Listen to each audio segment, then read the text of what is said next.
Hello, my dear sleepy listener.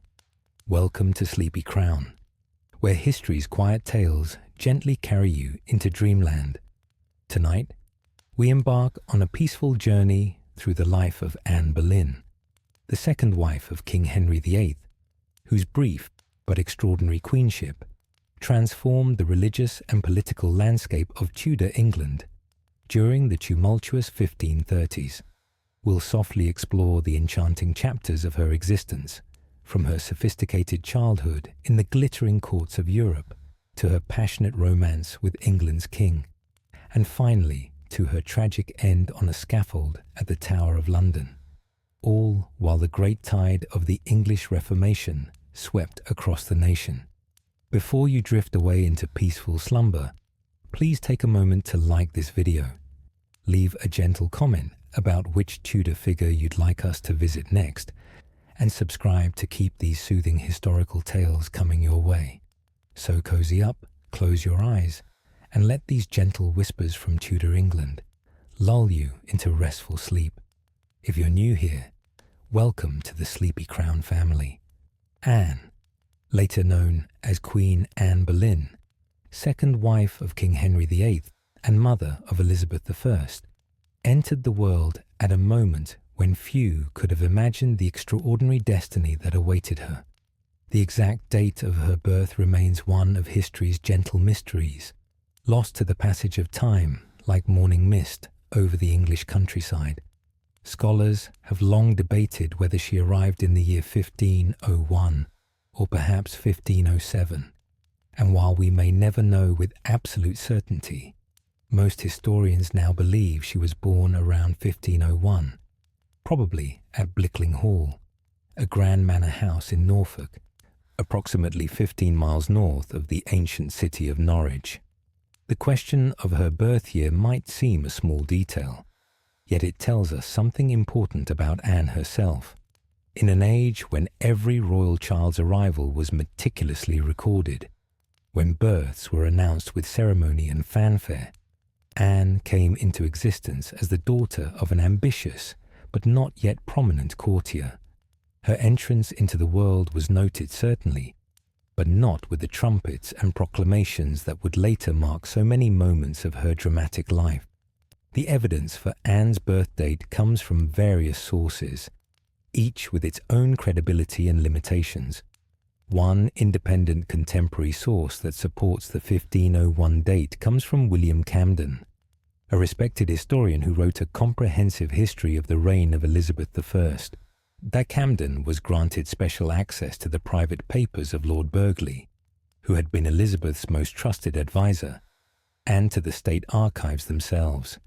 In his history, in the chapter dealing with Elizabeth's early life, Camden records that Anne was born in 1501. This testimony carries significant weight because Camden had access to documents that have since been lost to time. On the other hand, some historians point to a letter that Anne herself wrote in 1514 to her father, while she was completing her education in the Habsburg Netherlands. The style of this letter, with its numerous spelling mistakes and grammatical errors, has led some scholars to argue that Anne must have been quite young when she wrote it, perhaps only 7 years old, which would place her birth around 1507. However, and other historians counter that the errors in the letter simply reflect that Anne's education was not yet complete, and that even a 13-year-old could write such a letter while still learning. The debate continues among scholars to this day, but for our purposes, what matters most is not the exact year, but the world into which Anne was born, and the forces that would shape her extraordinary life. What we know with greater confidence is the world into which she was born. England, in the early years of the 16th century, was a realm still finding its footing after decades of civil war.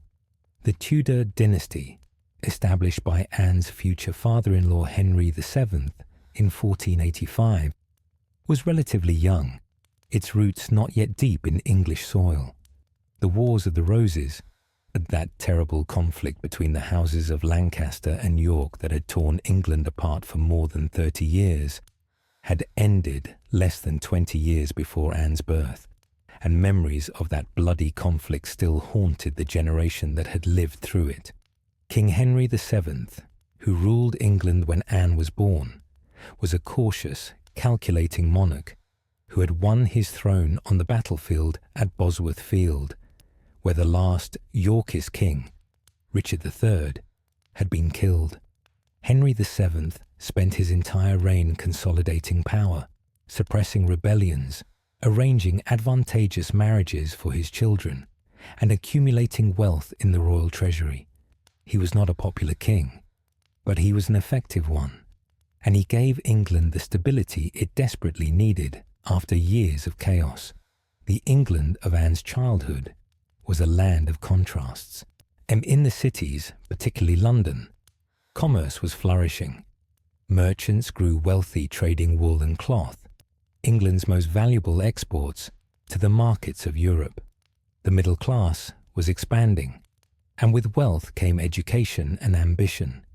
But in the countryside, where most English people still lived, life continued much as it had for centuries, governed by the rhythms of the agricultural seasons and the authority of local lords.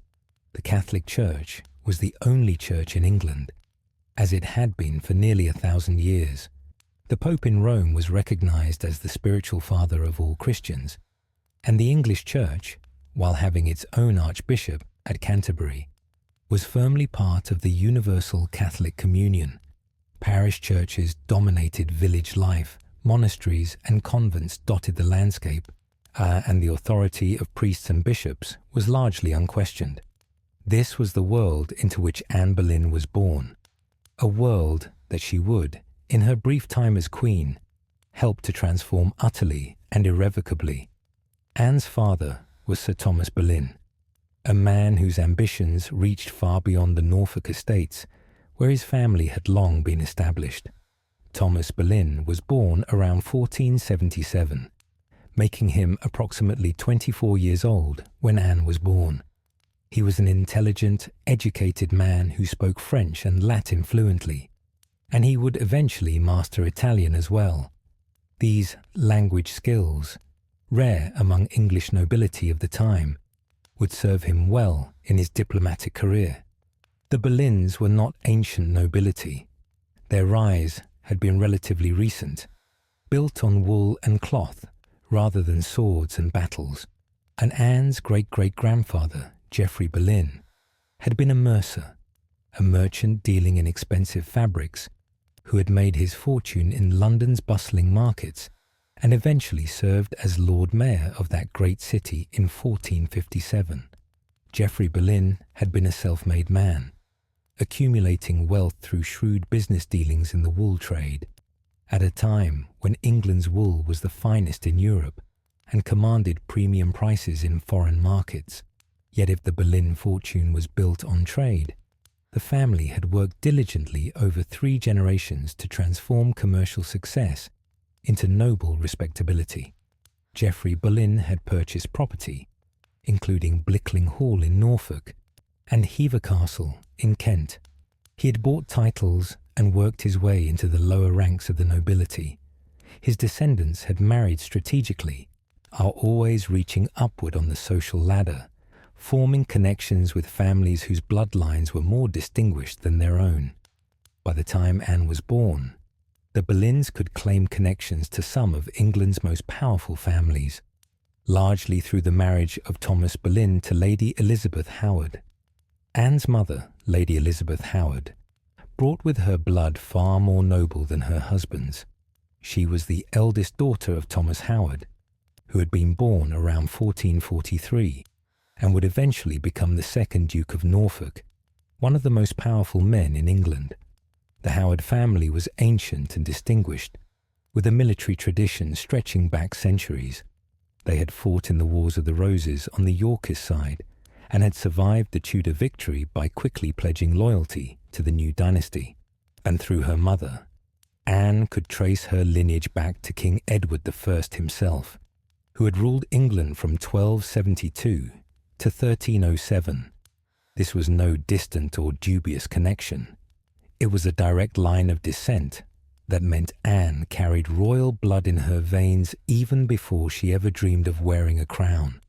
This royal ancestry would later become important, as it meant Anne was not simply a commoner, but had legitimate noble and even royal lineage, making her a more acceptable choice for Henry VIII's queen than she might otherwise have been. The young Anne was not an only child, and the siblings she grew up with would play important roles in her story. Her sister Mary was older, probably born around 1499, making her approximately 2 years Anne's senior. Their brother George was born around 1504, making him the youngest of the 3 surviving Boleyn children. The 3 Boleyn children grew up in a household that valued education, ambition, and the cultivation of the refined skills necessary for success at court. Thomas Boleyn believed firmly in education for his children, including his daughters, which was somewhat unusual for the time. Many noble families educated their sons, but gave their daughters only the most basic instruction in reading, needlework, and household management. But Thomas recognized that at the royal courts of Europe, educated women were valued, and that his daughters' prospects would be enhanced if they could converse intelligently, speak multiple languages, and display accomplishments in music and learning. When Anne was still quite young, perhaps 3 or 4 years old, as her family moved from Norfolk to Hever Castle in Kent, a property that Sir Thomas Boleyn had inherited from his father, William Boleyn, in 1505. This inheritance marked another step upward for the family. Hever Castle was a substantial property, a symbol of status and permanence, and it would become the backdrop for some of the most significant moments in Anne's life, the place she would always think of as home. Imagine, if you will, this medieval castle surrounded by a double moat, its ancient stones holding centuries of stories. The castle had begun its existence as a simple farmhouse on land, awarded to a family called de Hever by William the Conqueror himself, back in the distant year of 1066. Over generations, it had grown into a fortified manor, with impressive defensive features built in 1270, and the gatehouse was particularly striking, flanked by twin towers, their crenellated tops reaching toward the English sky, equipped with cross-shaped arrow slits through which defenders could shoot arrows at attackers, a portcullis that could be lowered to block the entrance, and a drawbridge over the moat that could be raised in times of danger. These were relics of more violent times, when local conflicts and feuds made such defenses necessary. But by Anne's childhood, they served more as symbols of the family's status than as actual military fortifications. Inside the castle, the rooms were panelled in wood, with massive fireplaces to keep out the chill of English winters. Tapestries hung on the walls, both for decoration and for insulation. The castle was large enough to entertain visiting nobility, and as befitted a family of the Boleyn's rising status, yet intimate enough to provide a genuine home for the family. There was a great hall for dining and entertaining, private chambers for the family, rooms for servants, and a chapel where the family could attend daily prayers. Here at Hever, young Anne would have played in the gardens, perhaps with her sister Mary and brother George, running through the rooms with their wood-panelled walls and roaring fireplaces. She would have learned to ride horses in the castle grounds, to hawk and hunt in the surrounding countryside, to play cards and chess and other games considered suitable for noble children. She would have received instruction in reading and writing, in basic mathematics, in the tenets of the Catholic faith, in embroidery and needlework, and in the management of a noble household. The parish church of St. Peter's at Hever stands adjacent to the castle and dates back more than 800 years. The Boleyn family would have attended services there regularly, sitting in their privileged seats near the front, hearing Mass in Latin, observing the rituals and ceremonies that had been performed in that church since before the Norman conquest. Anne would have been baptized in that church, would have learned her prayers there, would have absorbed the rhythms and teachings of Catholic Christianity that were simply the air everyone breathed in early 16th century England. But Anne's childhood at Hever would be relatively brief. Her father, Sir Thomas Boleyn, had ambitions for his children that extended far beyond the English countryside. He was a skilled diplomat and courtier who served King Henry VII with distinction, travelling on royal business to the courts of Europe. He had visited Burgundy, had met with the Holy Roman Emperor Maximilian I, had negotiated treaties and trade agreements. He understood that the true path to power and influence ran through the courts of Europe, and he was determined that his children would have the education and connections necessary to succeed in that world. Sir Thomas had already achieved significant success at the English court. He had been knighted at Henry VIII's coronation in 1509, when the young king, just 18 years old, ascended to the throne after his father's death. Thomas served the new king in various capacities, and his diplomatic skills were recognized and rewarded. But he wanted more for his children than he had achieved for himself, and he knew that European education and connections were the keys to advancement. In 1513, when Anne was perhaps 12 years old, her father made a decision that would shape her entire future. He arranged for her to travel across the sea to the Low Countries, to the court of Margaret of Austria, Archduchess of the Habsburg Netherlands, who governed those territories as regent for her nephew, the future Emperor Charles V. This was an extraordinary opportunity for a young English girl. The court of Margaret of Austria in Mechelen, in modern-day Belgium, was renowned throughout Europe as a centre of learning, culture, and refined sophistication. Margaret of Austria herself was a remarkable woman with a fascinating history. She had been born in 1480, and the daughter of the Holy Roman Emperor Maximilian I and Mary of Burgundy. She had been betrothed to the future King Charles VIII of France as a child and raised at the French court, only to be sent back when Charles decided to marry someone else. She had then married Juan, Prince of Asturias, heir to the Spanish throne, but he died after only 6 months of marriage. Her third marriage, to Philibert II, Duke of Savoy, ended with his death in 1504, leaving Margaret a widow at just 24. After these tragedies, she never married again, instead dedicating herself to governance and becoming one of the most capable rulers in Europe. Margaret's court was a place where learning was prized, where women could pursue intellectual interests, where art and music flourished. Margaret herself was a patron of artists and musicians, a collector of beautiful objects, and a woman of genuine piety who was also open to new ideas. She ruled the Netherlands with skill and maintained peace in territories that had historically been fractious and difficult to govern. Anne's father wrote to Archduchess Margaret, requesting that she accept his daughter into her service. The exact nature of Anne's position at Margaret's court has been debated by historians. Some believe Anne was sent primarily to serve as one of Margaret's attendants, learning by example how to conduct herself at a royal court. Others argue, based on the letter Anne later wrote to her father, that she was sent not primarily to serve, but to be educated alongside Margaret's nephews and nieces, receiving formal instruction from tutors in the household. The truth probably lies somewhere between these interpretations.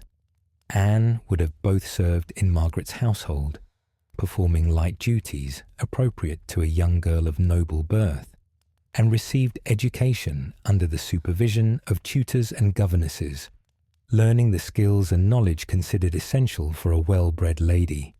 At Margaret's court in Mechelen, Anne would have learned far more than simple household management. The curriculum for young nobles at such courts was surprisingly comprehensive. She studied languages intensively, becoming fluent in French, which was the language of diplomacy and culture throughout Europe. She improved her Latin, the language of the church and of scholarship. She may have begun to learn Spanish or Italian as well, as Margaret's court attracted visitors from all over Europe. She learned music, developing skills with the lute, the virginals, a keyboard instrument similar to a small harpsichord, and perhaps other instruments. Music was not merely entertainment, but an essential social skill for nobility. The ability to perform music competently, to sight-read new compositions, to join in impromptu performances. These were all marks of refinement and education. She studied dance, not the simple country dances of English village festivals, but the elaborate, formal dances performed at royal courts. These dances were complex, with strict rules about posture, hand positions, steps, and formations. They were social rituals as much as entertainment, opportunities to display grace and to interact with potential marriage partners under socially acceptable circumstances.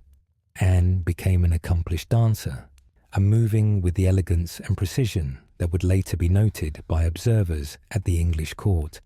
She learned deportment and etiquette, how to walk with grace, how to sit properly, how to enter and leave a room, how to curtsy to people of different ranks, how to eat at formal banquets, how to make conversation without monopolizing discussion or appearing too forward, how to navigate the complex social hierarchies of noble life.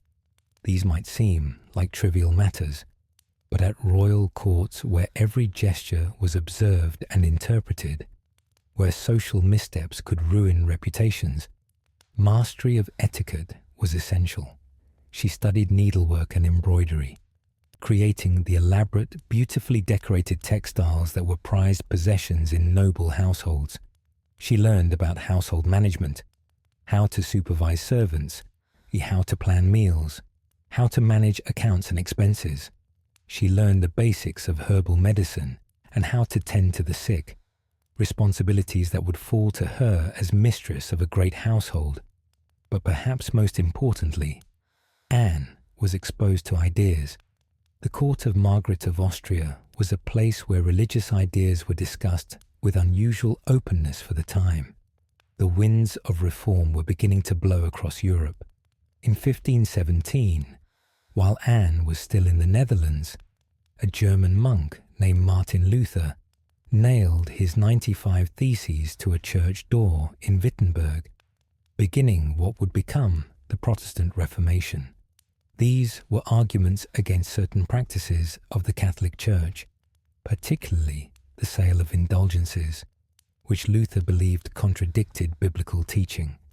Luther's ideas spread rapidly through Europe, unaided by the relatively recent invention of the printing press. Pamphlets and books could now be produced quickly and in large numbers, allowing new ideas to circulate more widely than ever before in human history. Luther's writings were translated from Latin into German, making them accessible to ordinary people who could read their native language, but not the language of scholars. These new ideas about faith, about the relationship between believers and God, about the nature of the church itself, about whether priests and popes had the authority they claimed, all of these revolutionary concepts circulated among educated people throughout Europe, and Anne, intelligent and curious, would have heard them discussed. Margaret of Austria herself remained Catholic, but her court was not hostile to reformist ideas. And Anne would have been exposed to a range of viewpoints that would have been suppressed in more conservative environments. This exposure to different ways of thinking about religion, this early encounter with the idea that the church as it existed might not be perfect, that reform might be necessary, these seeds planted in Anne's youth would influence her throughout her life and would have significant consequences when she later became Queen of England.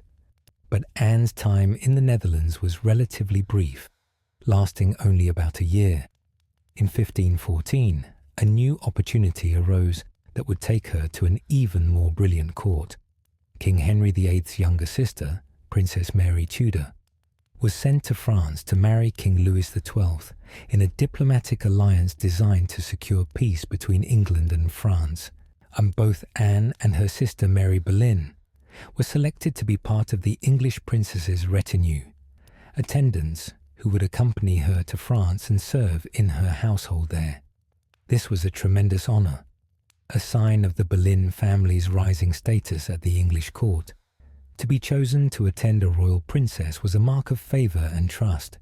It meant that the Boleyn family was now well connected enough to place their daughters in royal service, and it opened doors that would have been closed to families of purely mercantile origin. The selection of Anne and Mary Boleyn for this honour probably came about through multiple connections. Their father had served both Henry VII and Henry VIII loyally and effectively.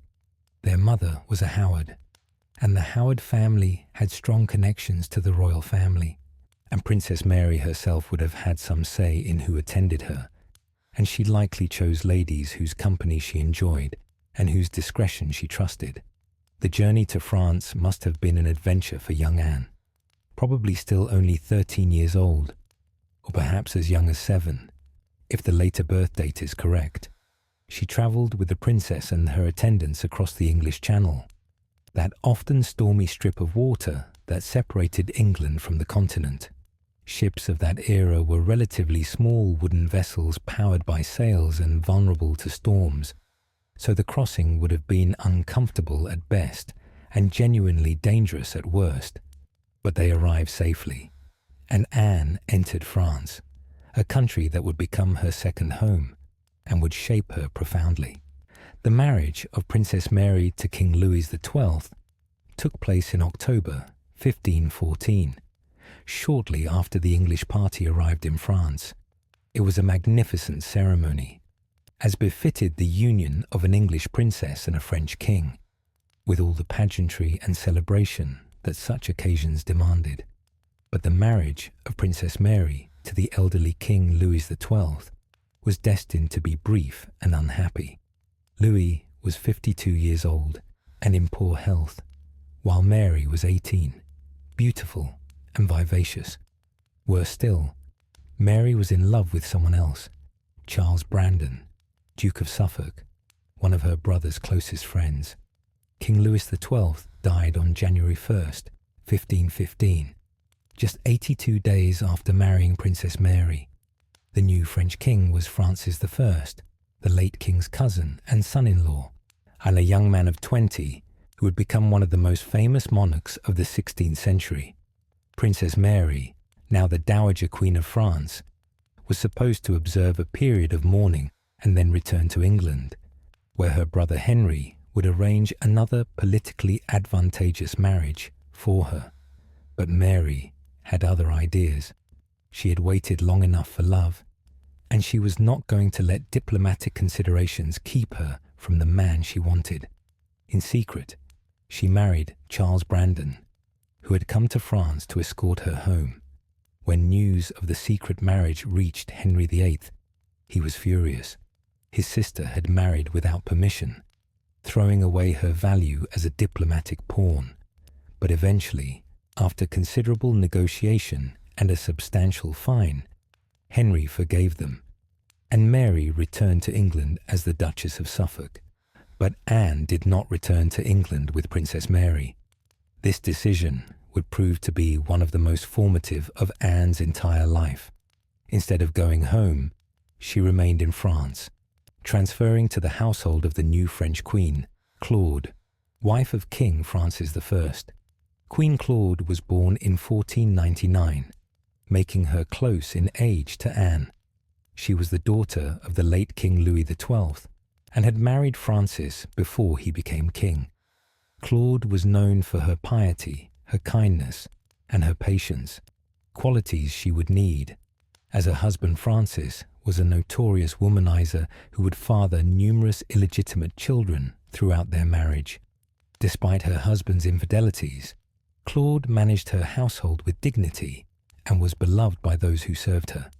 Anne would spend the next 7 years in France, from 1514 to 1521, and those years would transform her from a girl into a woman of remarkable sophistication and learning.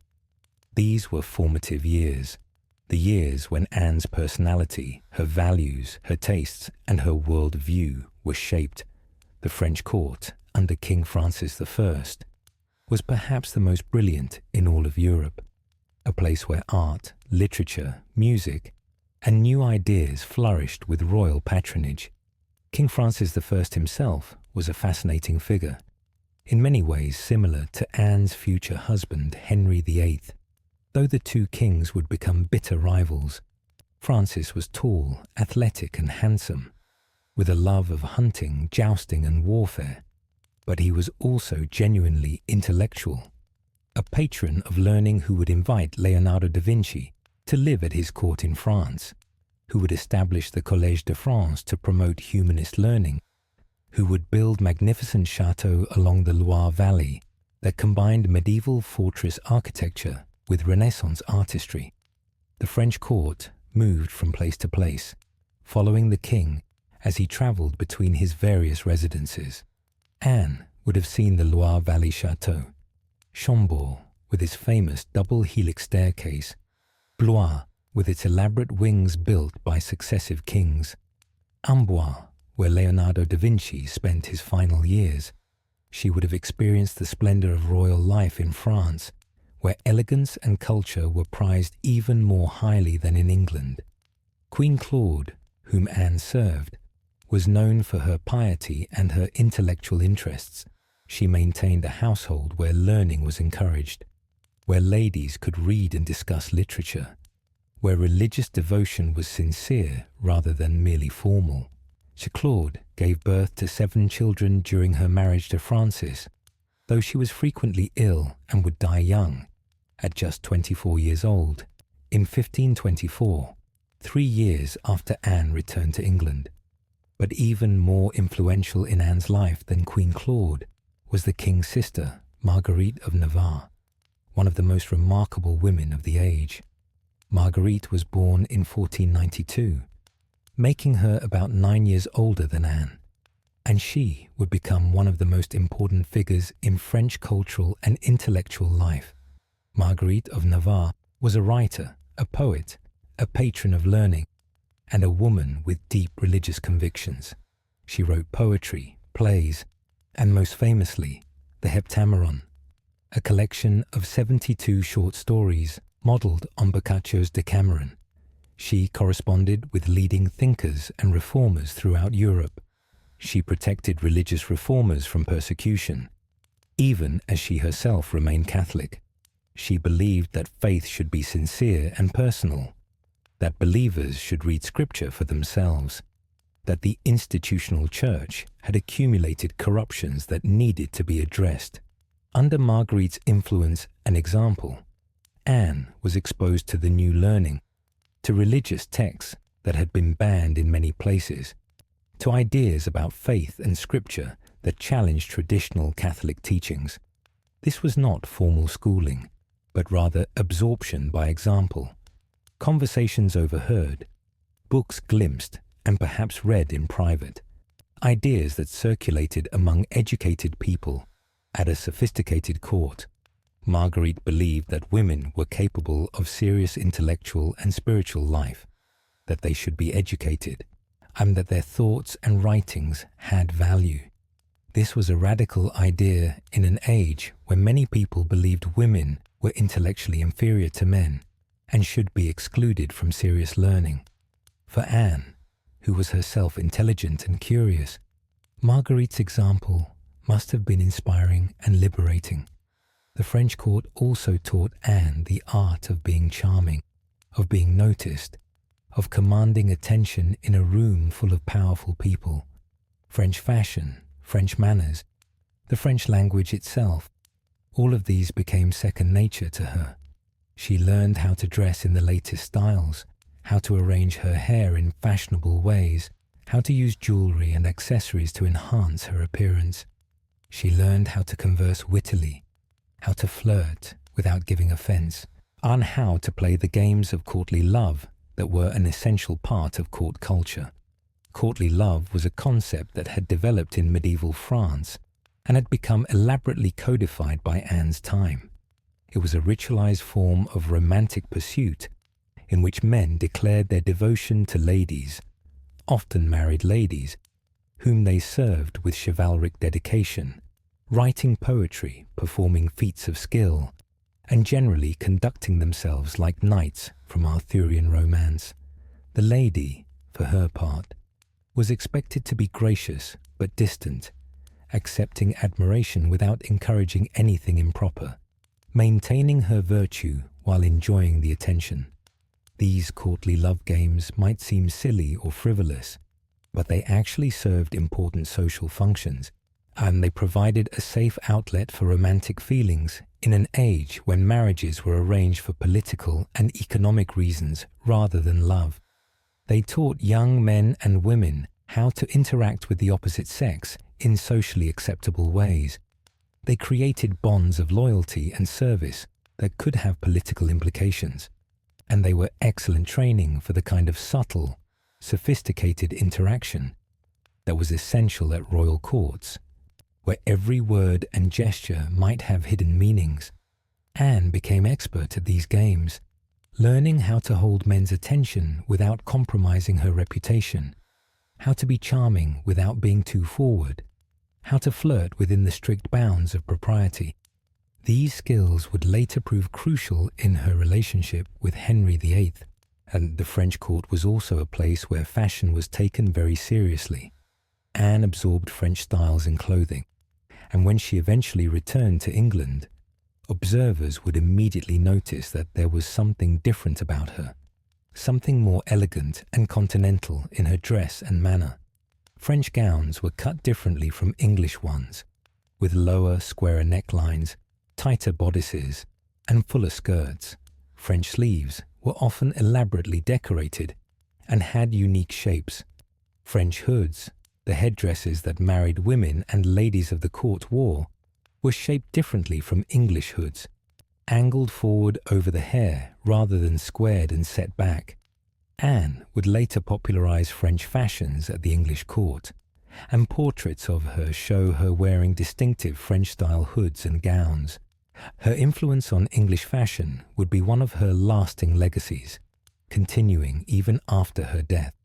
Contemporary descriptions of Anne that survive from this period and later suggest she was not a conventional beauty by the standards of her time, which valued fair hair, pale skin, blue eyes, and soft, rounded features. The ideal English beauty looked like Jane Seymour, blonde, pale, with a round face and a gentle expression. Anne, by contrast, had dark hair, probably dark brown rather than black, dark eyes described by some observers as black, an olive complexion that suggested a hint of Southern European ancestry, perhaps through her Howard mother's line, and more angular features with a pointed chin and high cheekbones. One of Anne's most distinctive attributes was her long, elegant neck, which would later become the subject of both admiration and dark prophecy. Some observers in her own time praised it as contributing to her graceful bearing. Later, after her execution by beheading, her neck would be remembered with grim irony.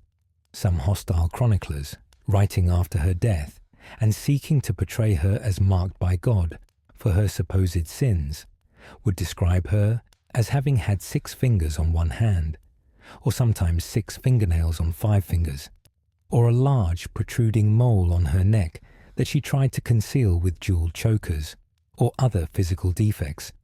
But these descriptions were almost certainly propaganda, attempts to paint her as deformed or monstrous, as physically marked by her moral failings. If Anne had possessed such visible deformities as an extra finger or a large disfiguring mole, and they would have been noted during her lifetime by the many people who saw her at court, who danced with her, who studied her appearance looking for flaws to criticize. The fact that no contemporary observer mentioned these supposed defects, and that they only appeared in hostile accounts written after her death, strongly suggests they were invented by her enemies to further blacken her reputation. What Anne possessed was something more valuable than conventional beauty, something that contemporary observers struggled to define but clearly recognized. She had presence, charm, wit, and intelligence. She had a quality that the French called je ne sais quoi, literally, I don't know what, an indefinable something that made her fascinating and attractive, beyond what her physical features alone could account for. She could dance gracefully. Tammen dancing was a crucial social skill that allowed people to see how someone moved, how they carried themselves, how well they mastered complex social rituals. She sang beautifully, with a pleasant voice that contemporary accounts praise. She played musical instruments with skill, particularly the lute.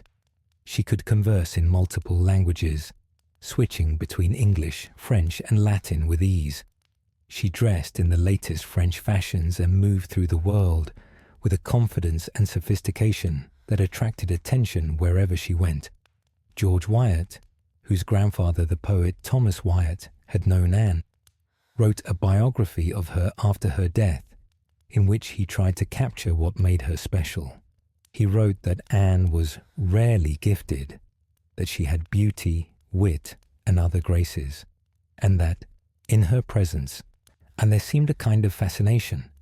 Another observer wrote that there was something in her so rare and strange that attracted all who looked upon her.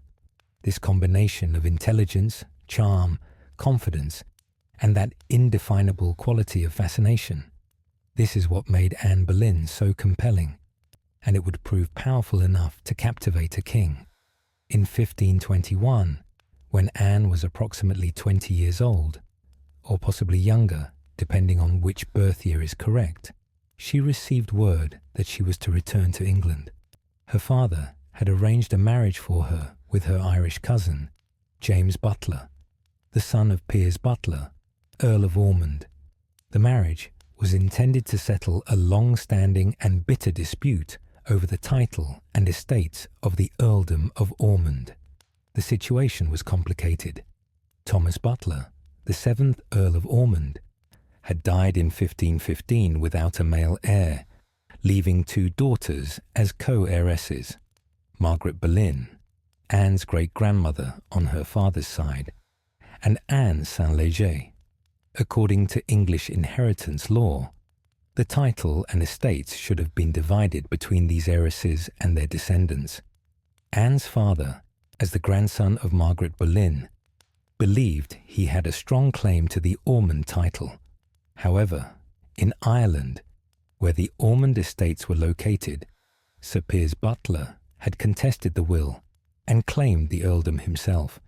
He was descended from the 3rd Earl through the male line and argued that under Irish custom, male heirs took precedence over female ones. By 1521, Piers Butler was already in possession of Kilkenny Castle, the ancestral seat of the Earls of Ormond, and had been exercising the authority of an earl for years, and this dispute threatened to become serious. King Henry VIII feared that it could ignite violence in Ireland, which was already difficult to govern and prone to rebellion. The solution proposed was a marriage alliance between Anne Boleyn and James Butler, Piers's son. If Anne and James married, their children would unite both claims to the Ormond title, and the dispute would be resolved peacefully. Anne sailed home across the English Channel, returning to a country she had left as a girl, and now re-entered as a sophisticated woman of the world. She had spent a year in the Netherlands and 7 years in France, 8 formative years abroad, learning languages, absorbing culture, developing the skills and graces that would define her. But the proposed marriage to James Butler never materialized. The reasons remained somewhat unclear, and lost in the incomplete records of 500 years ago. Perhaps Anne's father, seeing how his daughter had developed during her years abroad, seeing her sophistication and accomplishments, now had greater ambitions for her than an Irish nobleman, even one who might become an earl. Perhaps Anne herself resisted the match, having absorbed from Marguerite of Navarre and the French court. the idea that women should have some say in their own fates. Perhaps James Butler was not interested, or his father changed his mind about the alliance. Whatever the reason, the negotiations ground to a halt during 1522, and eventually the plan was abandoned.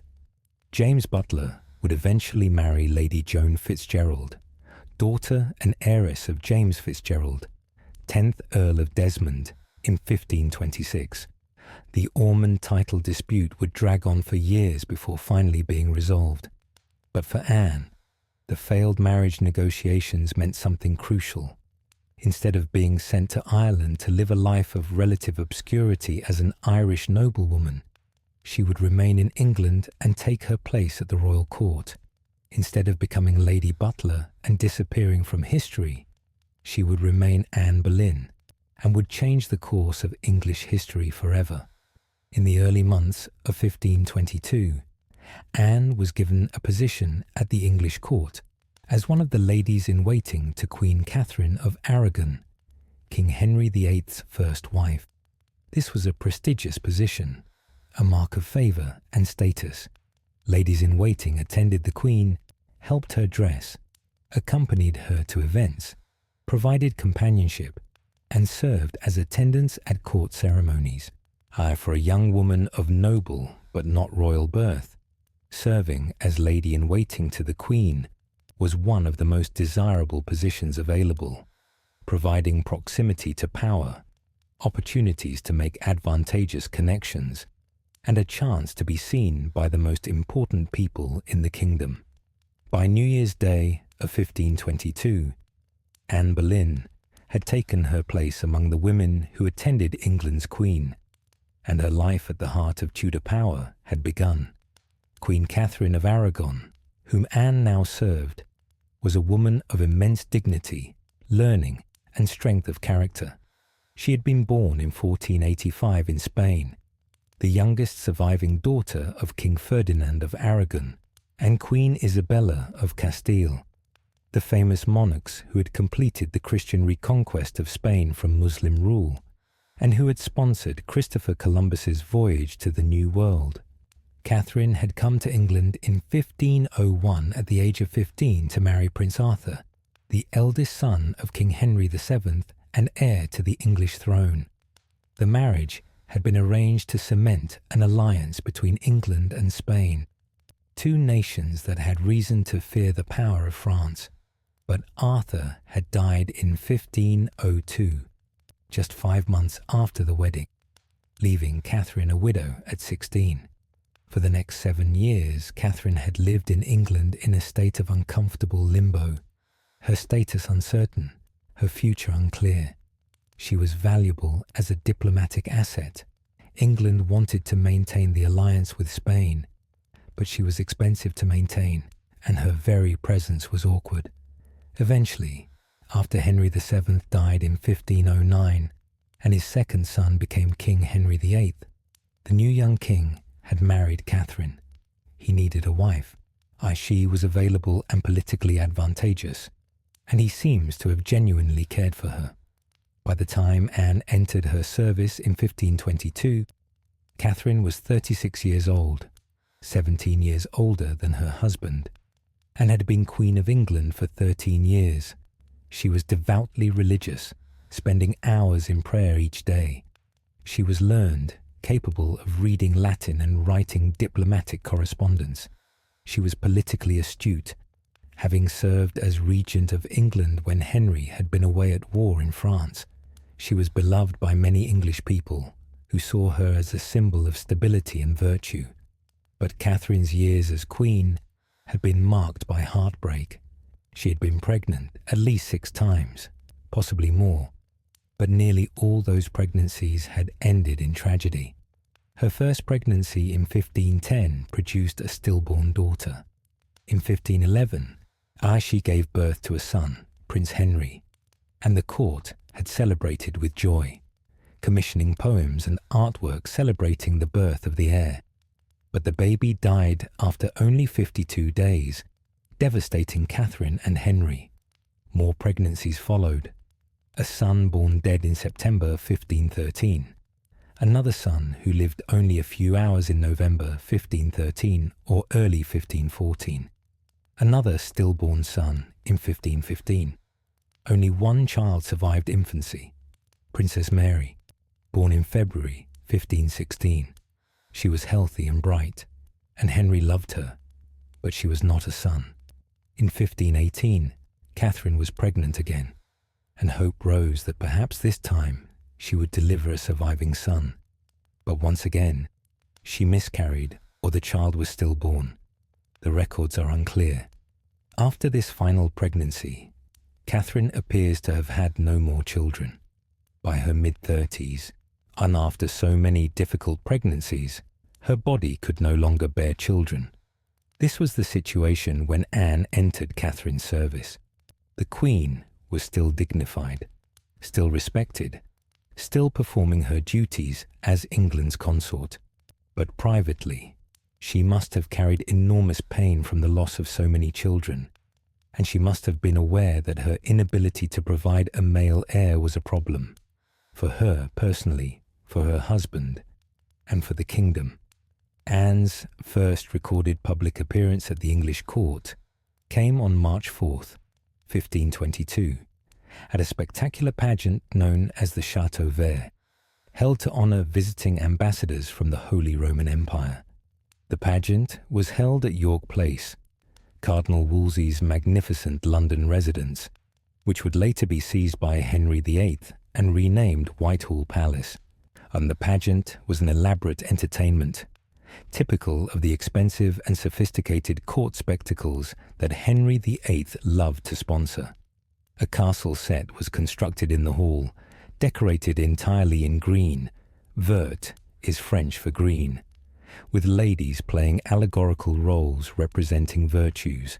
8 ladies emerged from the castle to dance, while 8 lords, playing the roles of virtues like love and desire, besieged the castle. Anne played the role of Perseverance, one of the 8 ladies. She wore a gown of white satin embroidered with gold thread, her dark hair arranged in the French fashion, elaborate and fashionable. She danced in the 3rd position of precedence, behind Princess Mary, Henry VIII's sister, who played Beauty, and Gertrude Courtenay, Marchioness of Exeter, who played Honour, but ahead of the other 5 ladies, including her own sister, Mary Boleyn. The pageant was a triumph, combining music, dance, spectacular costumes, and dramatic action in a way that delighted the spectators. Anne's grace and style were noted by those who watched. She moved with confidence and sophistication, her French education evident in every gesture, marking her as someone distinctive, someone worth paying attention to. She quickly established herself as one of the most accomplished and stylish women at court. Contemporary observers noted that she was the perfect woman courtier. Her carriage was graceful. She walked with the poise of someone trained in French court etiquette. Her French clothes were pleasing and fashionable, introducing styles that other English ladies would soon imitate. She danced with ease, her movements precise and elegant. Trained by years at the French court, she had a pleasant singing voice and could perform the madrigals and chansons that were popular at court. She played the lute and several other musical instruments well, and could join impromptu performances with skill. She spoke French fluently and could converse in Italian and Latin as well. Young men at court soon began competing for her attention. In the ritualized games of courtly love, Anne was exactly the kind of lady who should inspire devotion, beautiful enough to be worth pursuing, accomplished enough to be impressive, sophisticated enough to play the game with skill, and carefully guarded in her reputation, so as to make the pursuit challenging and therefore more satisfying. Among those who noticed Anne was Henry Percy, son of Henry Percy, and the 5th Earl of Northumberland, and a young nobleman serving in the household of Cardinal Thomas Wolsey, the powerful Lord Chancellor and the most important man in England after the King himself. Henry Percy was approximately Anne's age, well-born, educated, and by all accounts genuinely taken with her. Percy and Anne began a courtship that quickly deepened into something more serious. They spent time together at court events, talked and danced together, and clearly enjoyed each other's company. Their courtship followed the acceptable patterns of courtly love. It was visible enough to be noticed, but conducted with proper decorum, with Anne maintaining her reputation, while Percy conducted himself as an admiring but respectful suitor. But over time, their relationship became more serious. Sometime in late 1522 or early 1523, they became secretly betrothed to one another. In an age before formal engagements as we understand them today, a betrothal was a serious commitment, a promise to marry that was considered almost as binding as marriage itself. If they had exchanged vows of betrothal before witnesses, they would have been legally committed to one another, and breaking that commitment would have required formal proceedings similar to an annulment. But their hopes of marriage were destined to be disappointed in a way that must have been heartbreaking for both of them, particularly for Anne. When Cardinal Wolsey learned of the betrothal between Henry Percy and Anne Boleyn, he acted swiftly and decisively to break it up. The cardinal summoned Percy to his presence and berated him severely for his presumption in contracting a marriage without his father's permission and without the king's approval. Wolsey's intervention was not motivated by any particular animus toward Anne or the Boleyn family. Rather, it came at the direct command of King Henry VIII himself. The king had ordered Wolsey to end the betrothal, and Wolsey, as always, carried out his master's will. Wolsey told Percy that he had acted foolishly, that he had shown poor judgment, that he had embarrassed himself and dishonored his family by becoming betrothed to someone the king did not approve. Percy protested that he truly loved Anne and wanted to marry her, that they had exchanged promises to one another, that he considered himself bound to her. But Wolsey was unmovable and coldly informed Percy that the king had other plans for him. Percy's father, the 5th Earl of Northumberland, was summoned from his estates in the north and came rushing to court, angry and determined to end his son's foolish infatuation. The Earl was a powerful magnate who ruled the north of England almost like an independent lord, maintaining order on the Scottish border and commanding significant military forces. He was not a man to cross lightly, and he was furious that his son had acted without permission. The Earl of Northumberland arranged instead for his son to marry Mary Talbot, daughter of the Earl of Shrewsbury, a match that was politically and financially advantageous to both families. Young Henry Percy protested, insisted that he loved Anne and could not marry anyone else, but his father was unmoved. The match with Mary Talbot went forward, and Henry Percy was married to her, probably in late 1523 or early 1524. Anne, meanwhile, was sent away from court in disgrace. She had not done anything wrong by the standards of her time. She had conducted herself properly, had maintained her reputation, had done nothing that would have scandalized court society. But she had somehow displeased the king, though at the time she probably had no idea why, and she was banished home to Hever Castle, removed from the glittering court life she had so recently entered. The reason for King Henry's intervention would not become clear until later. The king himself had already begun to notice Anne Boleyn. Exactly when Henry VIII first became interested in Anne is uncertain, and some historians believe Henry's interest in Anne began as early as 1522, perhaps even at the Chateau Vert pageant, where Anne had made her public debut. Others place the beginning of his pursuit around 1525 or 1526, arguing that the evidence for earlier interest is inconclusive. What is certain is that by the time Cardinal Wolsey broke off Anne's betrothal to Henry Percy, the king had already decided that no other man would have her. Henry had marked Anne Boleyn as someone he wanted for himself. And in Tudor England, what the king wanted, the king generally got. For Anne, the breaking of her betrothal to Henry Percy must have been devastating.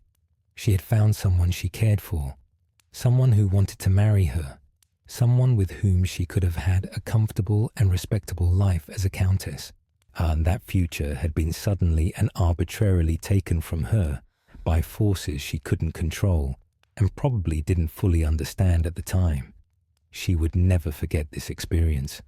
Years later, when she was queen, Henry Percy would be among the peers who sat in judgment at her trial, forced to declare her guilty of crimes that would send her to the scaffold. By then, Percy was a broken man, his health ruined, his marriage to Mary Talbot unhappy and childless, his life marked by tragedy and disappointment. But in 1523 or 1524, these dark futures were still unimaginable. Anne simply found herself banished to Hever, her heart broken. Her promising court career apparently ended before it had barely begun, and her future uncertain.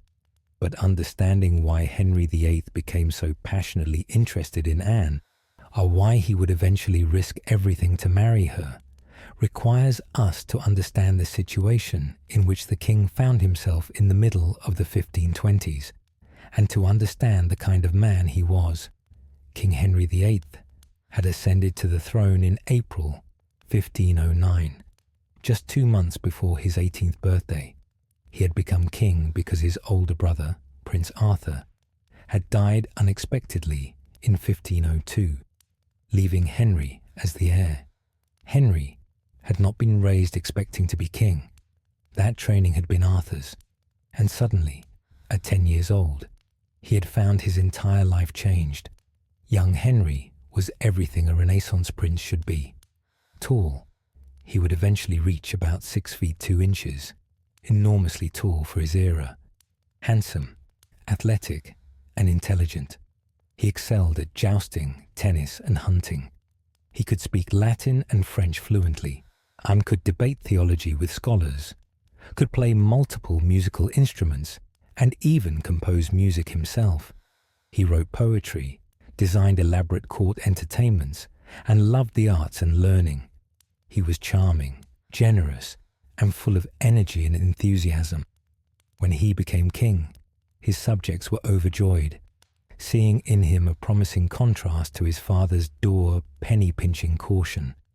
Within weeks of becoming king, Henry married Catherine of Aragon, his brother's widow, in a ceremony that required special papal dispensation because she had previously been married to his brother Arthur.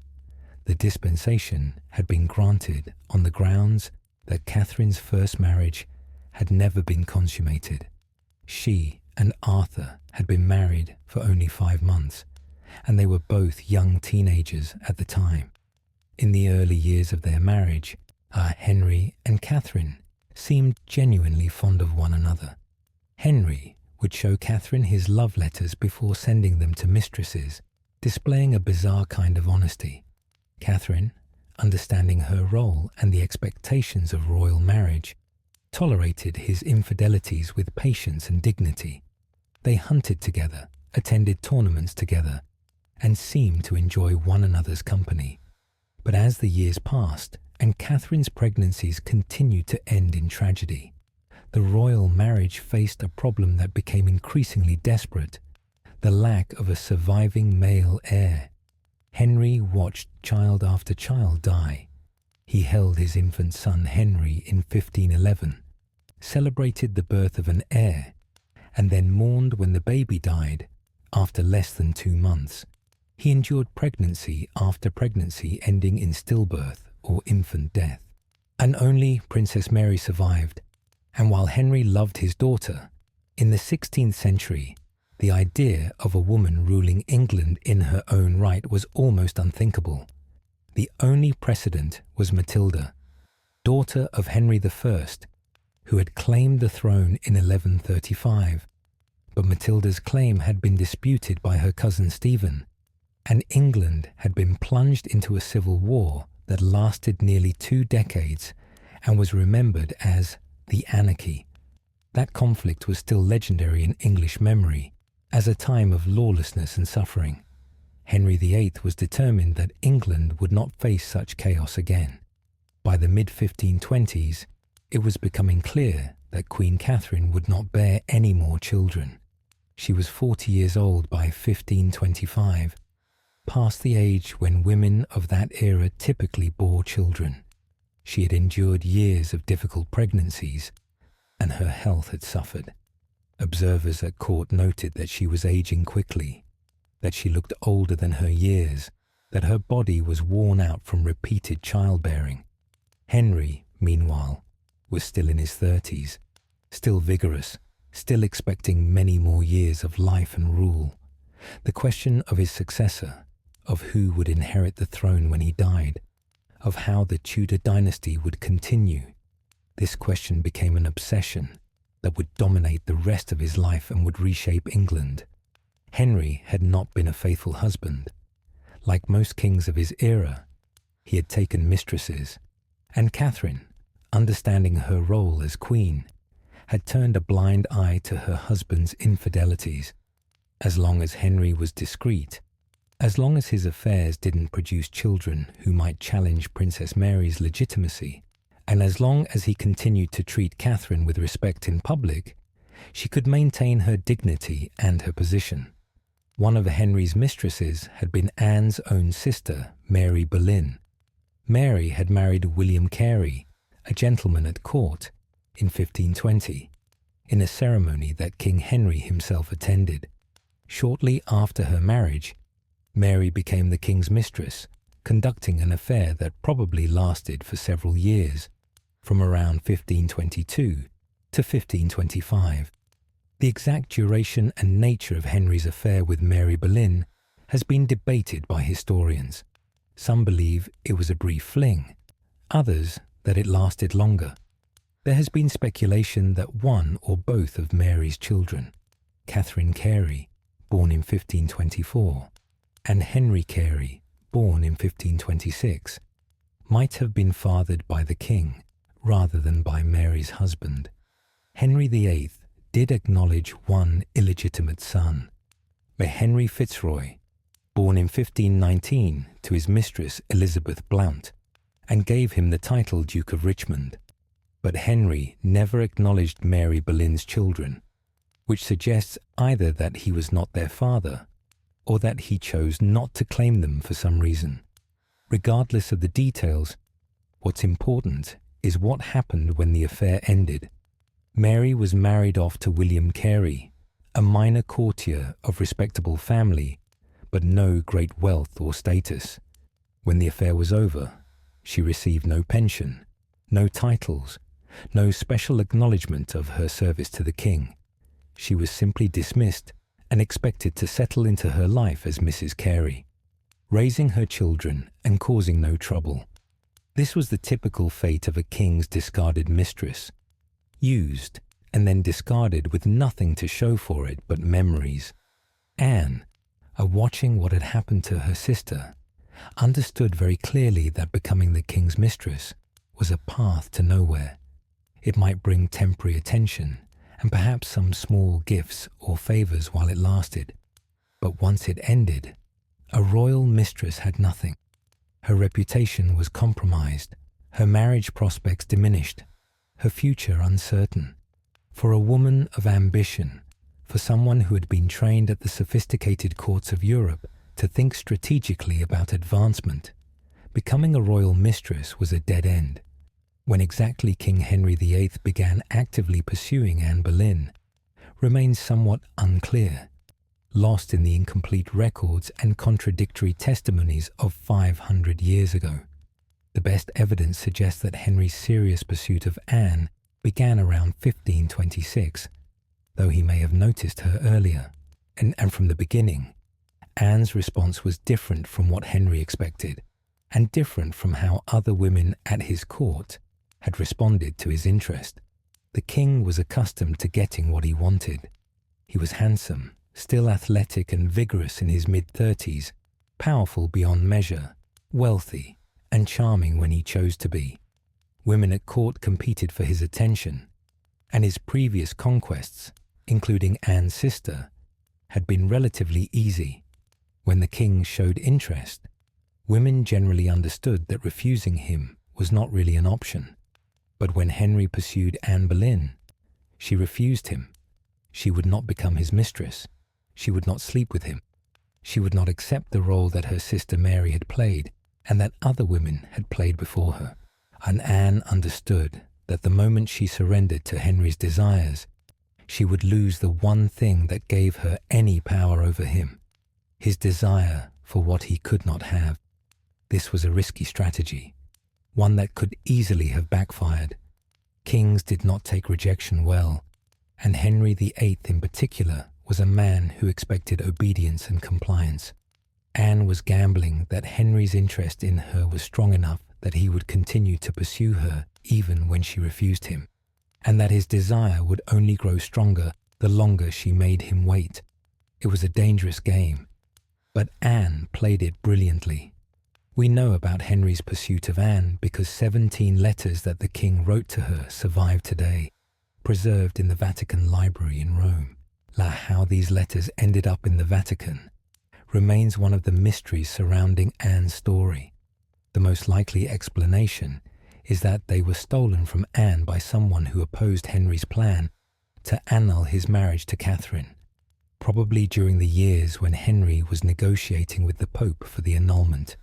These letters were then sent to Rome as evidence of the scandalous relationship between Henry and Anne, proof that the king was motivated by lust rather than by legitimate religious concerns about the validity of his marriage to Catherine.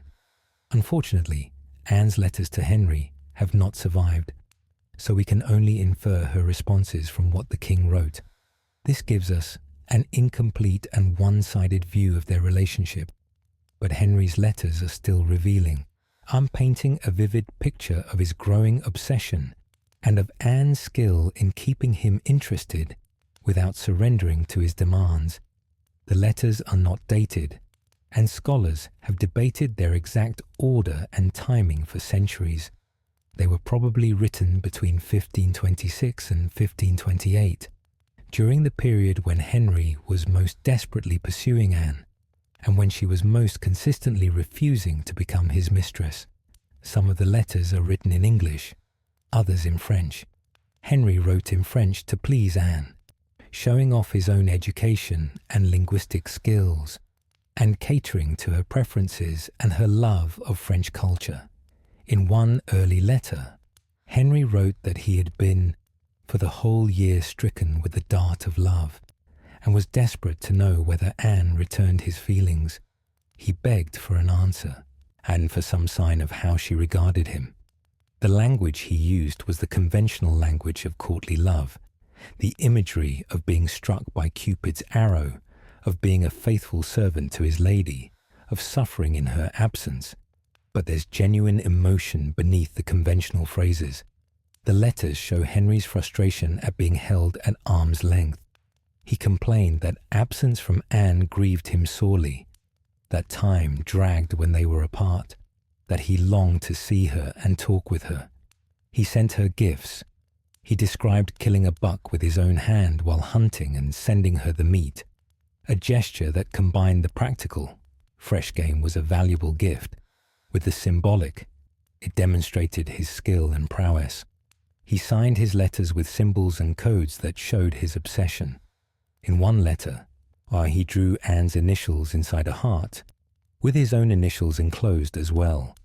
In another, he signed H seeks AB, no other, making it clear that his attention was focused entirely on Anne Boleyn.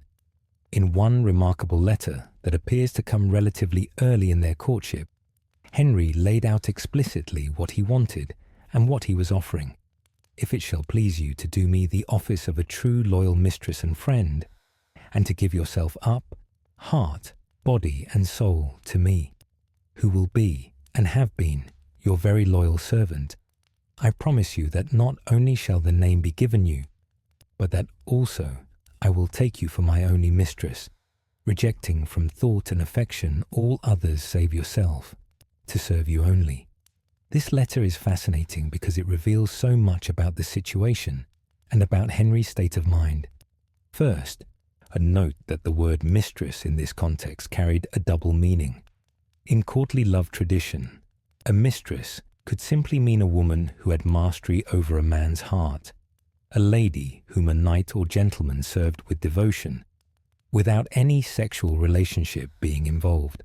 But Henry's phrase, to give yourself up, heart, body and soul, makes clear that he was asking for more than just courtly devotion. He wanted Anne to become his mistress in the sexual sense, but Henry was offering something unusual in return.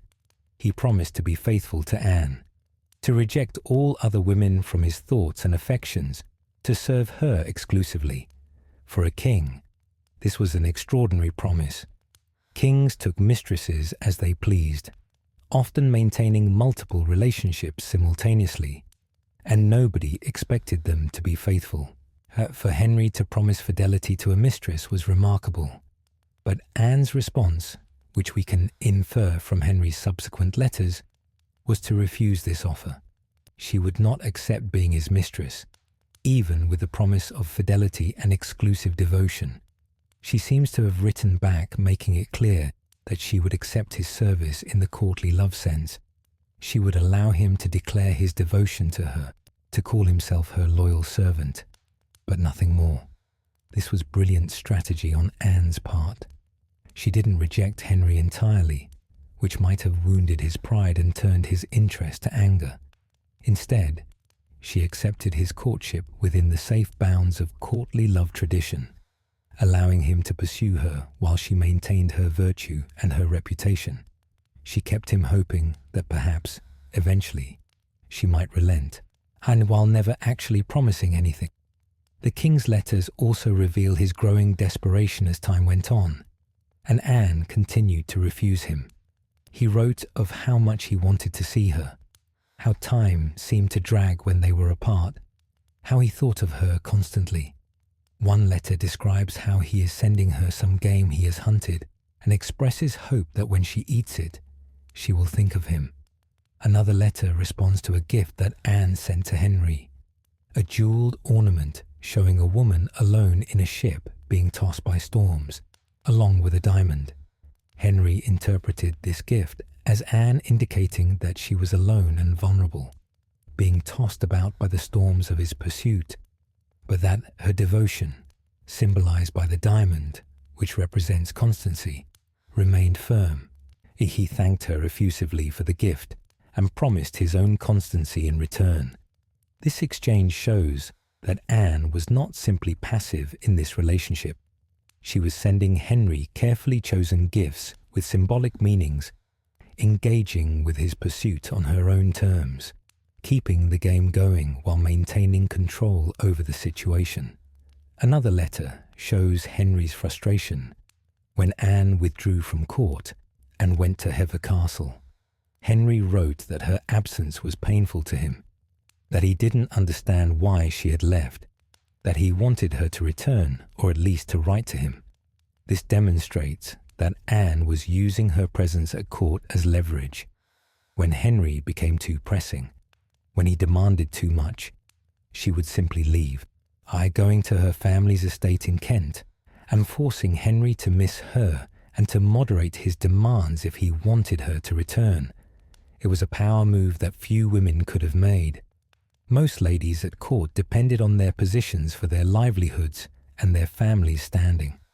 To leave court meant losing opportunities and connections, but Anne's family was wealthy enough that she didn't need to stay at court out of financial necessity, and her father supported her strategy, understanding that playing hard to get with the king might ultimately lead to greater rewards than simply surrendering to his desires.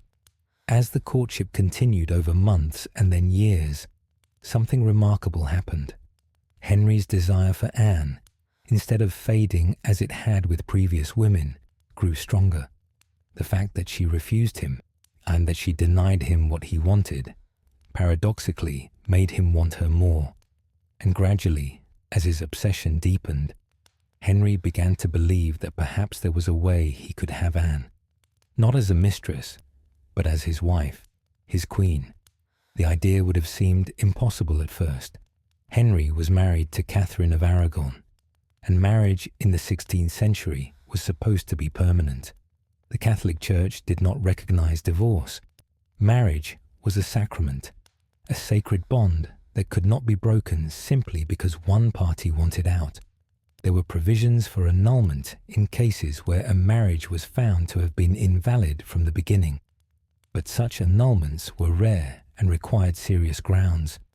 But Henry had studied theology. He was genuinely interested in religious questions and had even written a book defending Catholicism against Martin Luther's Protestant attacks. For this book, titled Assertio Septem Sacramentorum, Defense of the Seven Sacraments, published in 1521, Pope Leo X had awarded Henry the title Fide Defensor, Defender of the Faith, a title that English monarchs still hold to this day. And as Henry studied Scripture, driven by his desire to marry Anne and his need for a legitimate male heir, he convinced himself that he had found a solution to his problem. There was a passage in the book of Leviticus, in the Old Testament of the Bible, chapter 20, verse 21, that declared, "If a man shall take his brother's wife, it is an impurity. He hath uncovered his brother's nakedness, as they shall be childless." Henry seized upon this verse with the fervour of a man who had found justification for what he wanted to do anyway. Catherine had been married to his brother Arthur, even if only briefly and allegedly without consummation. The Bible said such a marriage was forbidden, that it would result in childlessness. And indeed, Henry had no sons. Only Princess Mary survived of all Catherine's pregnancies. Surely this was not coincidence. Surely this was God's judgment on an unlawful marriage. Perhaps his marriage to Catherine had never been valid in God's eyes, despite the Pope's dispensation allowing it. Perhaps that dispensation had been granted in error. Perhaps the Pope had exceeded his authority. Perhaps God's law, as stated in Leviticus, was absolute and could not be set aside by any earthly power. If the marriage had never been valid, then it could be annulled. Henry would be free to marry again, and he could marry Anne Boleyn, who was young, who had shown no sign of the physical problems that had plagued Catherine's pregnancies, who could give him the son he desperately needed, who could secure the Tudor dynasty and ensure that England would not face a succession crisis when he died. Henry was 36 years old in 1527 when he began seriously pursuing the annulment. He was at the height of his power, master of England, wealthy, capable of tremendous generosity or terrible cruelty, and he had convinced himself that God wanted him to set aside Catherine and marry Anne, that his conscience demanded it, that the stability of his kingdom required it. It's impossible to know how sincere Henry was in these beliefs, and perhaps he genuinely convinced himself that his marriage to Catherine had been sinful all along. Perhaps he was simply rationalizing his desire for Anne. Probably it was some combination of both. He wanted Anne, he wanted a son, and he found religious arguments that justified what he wanted to do anyway. What's certain is that once Henry had decided on this course, he pursued it with characteristic determination and disregard for anyone who stood in his way. By 1527, Henry had begun the formal process of seeking an annulment of his marriage to Catherine. He called it his great matter, and it would consume English politics and diplomacy for the next 6 years, strain England's relationship with the Catholic Church to the breaking point, and ultimately lead to one of the most momentous events in English history, the break with Rome and the beginning of the English Reformation. Cardinal Thomas Wolsey, as Lord Chancellor and the Pope's representative in England, he held the title of Papal Legate, was charged with obtaining the annulment.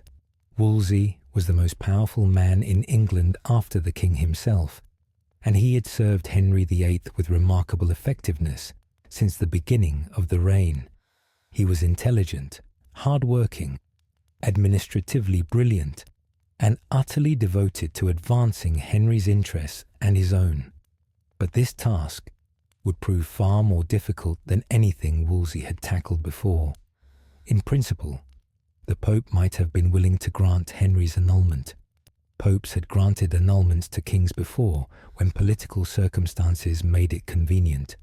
A marriage law was complex and full of technicalities that could be used to find grounds for annulment if there was sufficient will to do so. If Henry had been asking for an annulment under normal circumstances, the Pope might well have found a way to accommodate him. But 1527 was not a normal year, and circumstances were anything but favourable to Henry's cause. In May of 1527, just as Henry was beginning to pursue the annulment seriously, a catastrophic event occurred in Rome that would have profound consequences for Henry's great matter. Armies of the Holy Roman Emperor Charles V attacked and sacked the city of Rome in an orgy of violence and destruction that shocked all of Europe. The imperial soldiers, many of them German Lutherans who hated the Catholic Church, stormed into Rome and for weeks engaged in murder, rape, looting, and destruction. Churches were desecrated, relics were destroyed or stolen, priests and nuns were killed or violated, palaces were looted, and the Pope himself, Clement VII, was forced to flee to the Castel Sant'Angelo, where he was effectively held prisoner for months. The sack of Rome was a trauma for Catholic Europe, a sign of how violent and chaotic the times had become. But for Henry VIII's great matter, it had a specific and devastating consequence. Pope Clement VII was now effectively a prisoner of Emperor Charles V, and Charles V was Queen Catherine's nephew, the son of her sister Joanna of Castile. Charles V would never permit the Pope to annul his aunt's marriage and bastardize his cousin Princess Mary. He had the military power to prevent it, and he made clear that he would not tolerate it. As long as Charles V controlled the Pope's freedom, Henry's annulment would not be granted. The years that followed, from 1527 to 1533, were filled with diplomatic maneuvering, theological arguments, legal proceedings, and increasingly desperate schemes to somehow obtain the annulment that the Pope would not grant. Cardinal Wolsey tried every avenue he could think of, every legal technicality, every diplomatic pressure point, but nothing worked. Wolsey proposed that the Pope grant him special authority to decide the case in England without referring it to Rome. The Pope, trying to avoid offending either Henry or Charles, appointed a commission to hear the case in England, with Cardinal Wolsey and Cardinal Campeggio, a papal representative sent from Rome, presiding. The commission opened in May 1529 at Blackfriars in London, and for a time it seemed that perhaps the matter might be resolved. Queen Catherine was summoned to appear before the commission. She came, displaying the dignity and courage that had always characterized her. When called upon to answer the charges against her marriage, she didn't address the cardinals sitting in judgment. Instead, she walked past them, knelt before King Henry himself, and made an impassioned plea directly to her husband. She reminded him of their many years together, of the children she had borne him, even though all but Mary had died, of her faithfulness and devotion. She insisted that her first marriage to Prince Arthur had never been consummated, that she had come to Henry's bed as a virgin, that their marriage was valid in the eyes of God and the Church. Had she begged him to consider her honour and their daughter's legitimacy? Then, with tremendous dignity, she rose and walked out of the court, refusing to participate further in proceedings she considered illegitimate. It was a powerful moment, and it won Catherine widespread sympathy. The English people had always loved her. She was pious, charitable, dignified, and she had been their queen for nearly 20 years. Most English subjects believed she had been wronged, and they blamed the king's desire to set her aside on his infatuation with Anne Boleyn whom they saw as a homewrecker and an upstart. But despite Catherine's moving plea, the commission proceeded with hearing evidence. Witnesses testified about the circumstances of Catherine's first marriage to Arthur. Had the marriage been consummated or not? Arthur had reportedly boasted the morning after the wedding that he had been in Spain that night, a crude reference to sex with his Spanish bride. But Catherine had always insisted that the marriage had never been consummated, and the evidence was unclear and contradictory. Just as the commission seemed ready to reach a decision, Pope Clement VII, under pressure from Emperor Charles V, suddenly recalled the case to Rome. Cardinal Campeggio announced that the commission was dissolved and that the Pope himself would now hear the case. This was devastating news for Henry. If the case went to Rome, where the Pope was under the Emperor's influence, there was no chance the annulment would be granted. Cardinal Wolsey had promised Henry that he would obtain the annulment. He had assured the king that his diplomatic skills and his authority as papal legate would be sufficient to resolve the matter. But he had failed. The commission had been dissolved. The case was being recalled to Rome, and Henry was no closer to being able to marry Anne than he had been 2 years earlier, and Henry did not forgive failure. By the autumn of 1529, Cardinal Wolsey's long career was coming to a catastrophic end. Henry stripped him of his office as Lord Chancellor, seized most of his property, including York Place in London, which Henry took for himself and renamed Whitehall Palace, and charged him with praemunire, the crime of supporting papal authority over royal authority in England. This was somewhat ironic, as Wolsey had been doing exactly what Henry wanted, but it provided a legal basis for destroying him. And Anne Boleyn, for her part, had no love for Wolsey and did not mourn his fall. She blamed him for breaking up her betrothal to Henry Percy years earlier, believed he had not worked hard enough or cleverly enough to secure the annulment, and suspected, probably correctly, that Wolsey had never really wanted Henry to marry her. Wolsey was conservative in his religious views and probably preferred that Henry remain married to Catherine rather than marry a woman with reformist religious sympathies. Anne had been whispering in Henry's ear that perhaps new advisers were needed, men who would be more effective in achieving the king's aims, men who were not so tied to the Pope and the old ways, men who could think more creatively about solutions to seemingly impossible problems.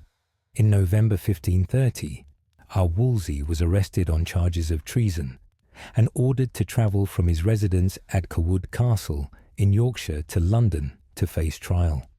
But Wolsey, who was by then about 57 years old and in declining health, weakened by stress and the shock of his fall from power, died at Leicester Abbey on November 29, 1530, while travelling south.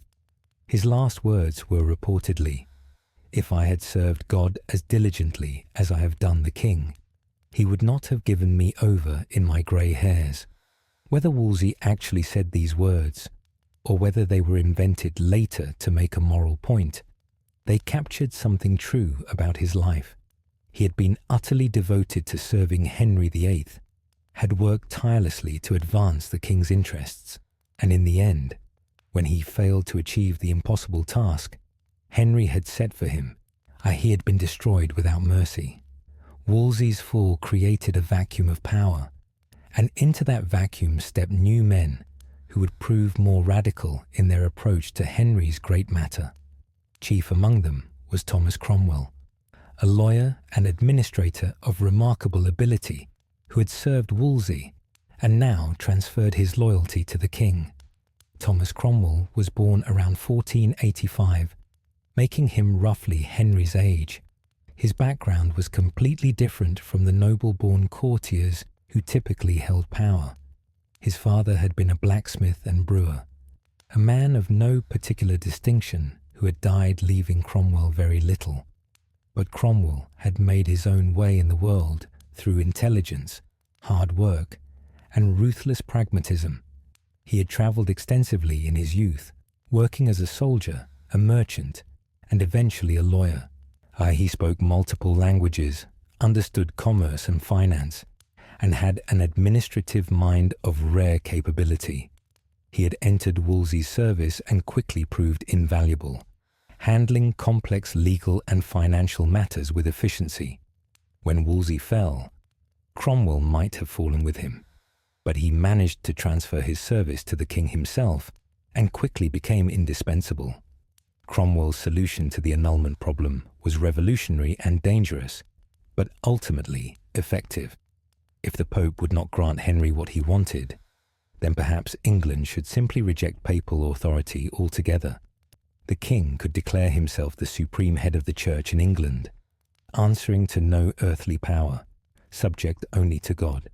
He could then grant his own annulment and marry whomever he chose. This was not entirely a new idea. Martin Luther and other Protestant reformers had been arguing for years that the Pope had no special authority, that he was merely the Bishop of Rome with no rightful power over other churches, that his claims to supremacy were based on false interpretations of Scripture. Similar ideas had been discussed by some English scholars and clergy, though usually cautiously and quietly, as questioning papal authority could lead to charges of heresy. But Cromwell was proposing to actually implement this idea at a national level, to have England formally break with Rome and establish an independent national church with the king at its head. It would mean defying the Pope, risking excommunication, potentially inviting foreign invasion from Catholic powers who saw the Pope's authority as divinely ordained. But it would also give Henry complete freedom to arrange his marriage as he saw fit, and would free England from papal interference in countless other matters. Henry, desperate to marry Anne and to secure his succession, was ready to take this revolutionary step. Parliament was summoned in November 1529, and over the next several years, this body, which would later be known as the Reformation Parliament, passed a series of laws that gradually reduced papal power in England and increased royal authority over the Church. This was done carefully and incrementally, testing how far Parliament would go, how much opposition would arise, how the Pope would respond.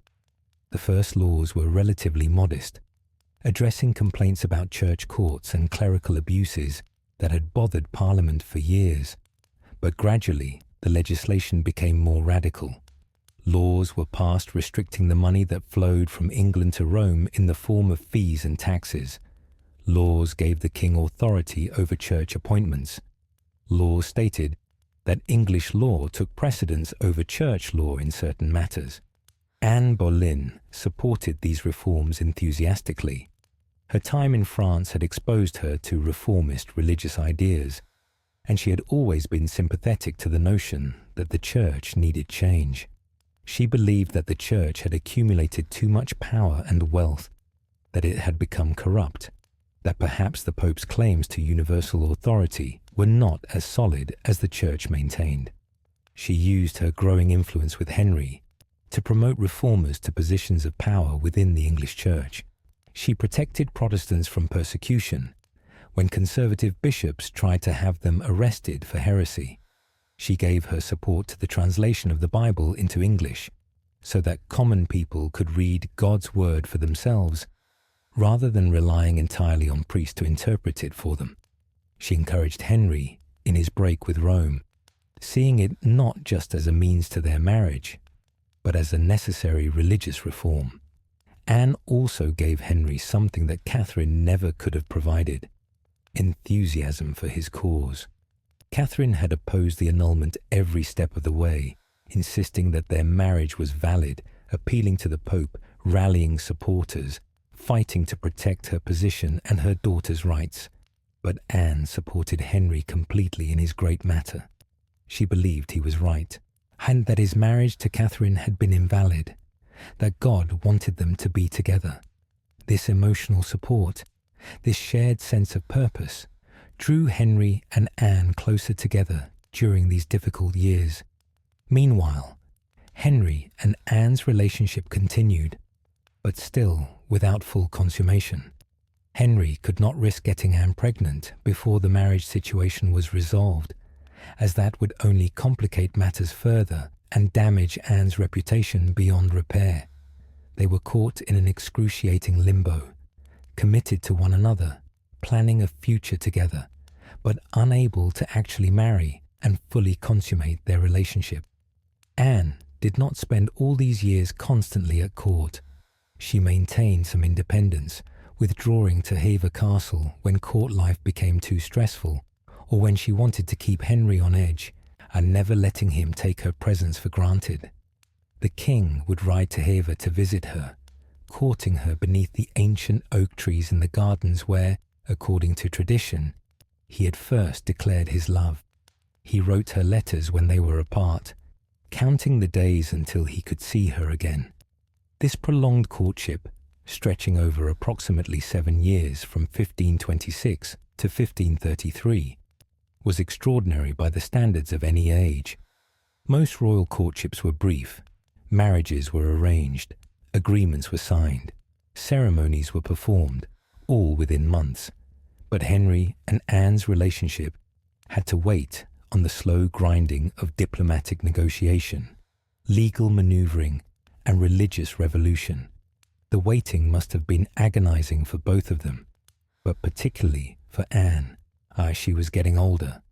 By 1530, she was approximately 29 years old, or 23, depending on birth year, and in an age when women married young and began bearing children in their teens or early 20s, she was approaching an age where she might be considered past her prime for childbearing. Every year of waiting was a year of her fertility potentially declining, a year of risk that something might go wrong, that Henry might change his mind, that some unforeseen event might destroy all their plans. And indeed, there were moments when it seemed the whole enterprise might collapse. In 1528, a terrifying epidemic had swept through London and the court. The sweating sickness was a mysterious disease, possibly a form of hantavirus, that struck suddenly and could kill within hours. Victims would develop a high fever and experience profuse sweating, feel terrible pain in their head and limbs, and often die before the sun set on the day they first felt ill. When the sweating sickness hit in 1528, the court dispersed in panic, everyone fleeing to their country estates in hopes of avoiding infection. Henry left London and moved frequently from place to place, terrified of catching the illness. He was so frightened that he heard Mass multiple times per day, prayed constantly, and limited contact with other people as much as possible. Anne retreated to Hever Castle, but despite being away from London, she was not safe.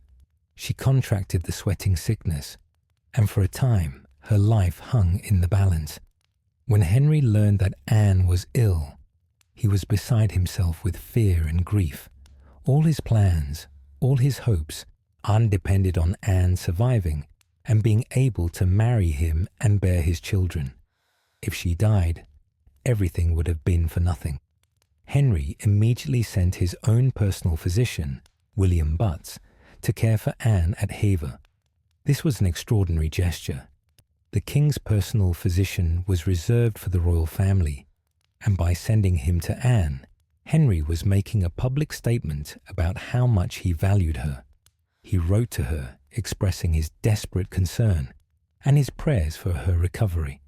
Fortunately, Anne did recover, though the illness left her weakened for a time. But others were not so fortunate. Anne's brother-in-law, William Carey, Mary Boleyn's husband, died of the sweating sickness that summer. Mary was left a widow with 2 young children to raise. The epidemic was a stark reminder that life in the 16th century was fragile, that death could strike suddenly and without warning, regardless of wealth, position, or royal favour. The years from 1529 to 1532 were years of slow progress toward the break with Rome. Laws were passed, one after another, gradually stripping away papal authority in England. Some of these laws addressed real grievances. The English had long resented the money that flowed to Rome, the appointment of foreign bishops to English positions, the appeals to Rome in legal cases that could have been decided in England. But the ultimate goal was to make England's church independent of papal control. In 1531, the English clergy were charged collectively with praemunire, with having supported papal authority over royal authority. This was legally dubious, as the clergy had simply been doing what they had always done and what the law had always required. But it gave Henry leverage. He offered to pardon the clergy if they would acknowledge him as supreme head of the Church of England, as far as the law of Christ allows. That phrase, as far as the law of Christ allows, was significant. It was a qualification, a way for the clergy to agree to Henry's supremacy, while implying that if Henry commanded something that violated God's law, they would not be obligated to obey. But over time, even that qualification would be removed, and Henry's supremacy over the English Church would become absolute. By 1532, the path forward had become clear, though it was a path that would have seemed impossible and unthinkable just a few years earlier. Henry would break completely with Rome. He marry Anne regardless of what the Pope said, and dare Clement VII to do his worst. England would become, in religious terms, an independent nation, recognizing no authority above the king in spiritual matters. But there was still a complication. Anne was still not sleeping with Henry, and she could not become pregnant until they were married. Yet, if they waited for the annulment to be officially granted by some authority that everyone recognized, they might wait forever. In October 1532, Henry took a bold and public step. He took Anne with him to Calais, an English possession at the time, for a summit meeting with King Francis I of France. This was an extraordinary public statement. Anne was not yet Henry's wife, yet she was presented at the French court almost as if she were already queen. She participated in entertainments, met with French nobility, and was treated with the respect due to a queen consort. The trip to Calais was a diplomatic triumph. Francis I, who had his own reasons for not wanting to antagonize Henry, agreed to meet with them and treated Anne with courtesy. This implied French recognition of Anne's position, suggesting that if Henry went through with the marriage, France at least would not oppose it. This was important, as Henry needed to know that breaking with Rome wouldn't leave England completely isolated, facing a united Catholic Europe determined to bring England back into the fold by force. The trip to Calais also seems to have marked a turning point in Anne's own thinking. She was now 31 years old by most estimates, or 25 by the alternative birth date. She had waited for Henry for approximately 6 years, refusing to sleep with him, holding out for marriage. But perhaps she had begun to worry that the annulment would never come through proper channels, that she would grow older waiting for something that might never happen, that she needed to take a more active role in forcing events forward. Sometime after returning from France, in late 1532, Anne finally consented to sleep with Henry. The exact timing is uncertain, but by January 1533, Anne was pregnant. Perhaps she calculated that becoming pregnant would force events forward, that Henry would have no choice but to marry her quickly if she were carrying his child, that the prospect of a pregnancy outside marriage would push Henry to take decisive action. Perhaps she simply decided she had waited long enough and that further delay served no purpose. Whatever her reasoning, and by the end of 1532 or very early 1533, Anne's long refusal to consummate her relationship with Henry came to an end, and once she became pregnant, events moved swiftly. On January 25th, 1533, in a secret ceremony held before dawn, Henry VIII and Anne Boleyn were married. The ceremony took place in the upper chamber of Whitehall Palace, the former York Place that had belonged to Cardinal Wolsey. Very few people were present, just the couple, 2 witnesses, and the priest who performed the ceremony. That priest was Thomas Cranmer, Henry's chaplain and an ardent supporter of the break with Rome. Cranmer was fully aware that Henry was still officially married to Catherine according to church law, that what he was doing by performing this marriage was technically illegal and could lead to charges of heresy or worse. But Cranmer believed Henry's cause was just, believed that the Pope had no authority to prevent the marriage, and was willing to risk everything to help the king. For several months, the marriage remained secret.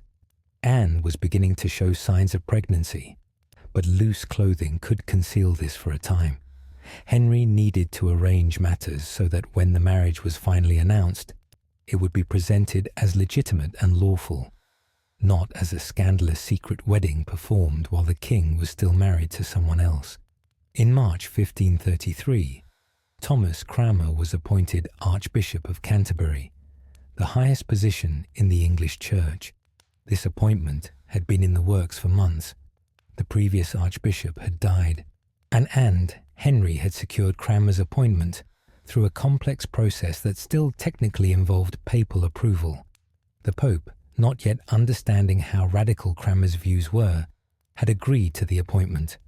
Now, with Cranmer in place as archbishop, Henry had the ecclesiastical authority he needed to resolve the annulment question once and for all. On April 5th, 1533, Henry's marriage to Anne was officially, but still somewhat quietly announced.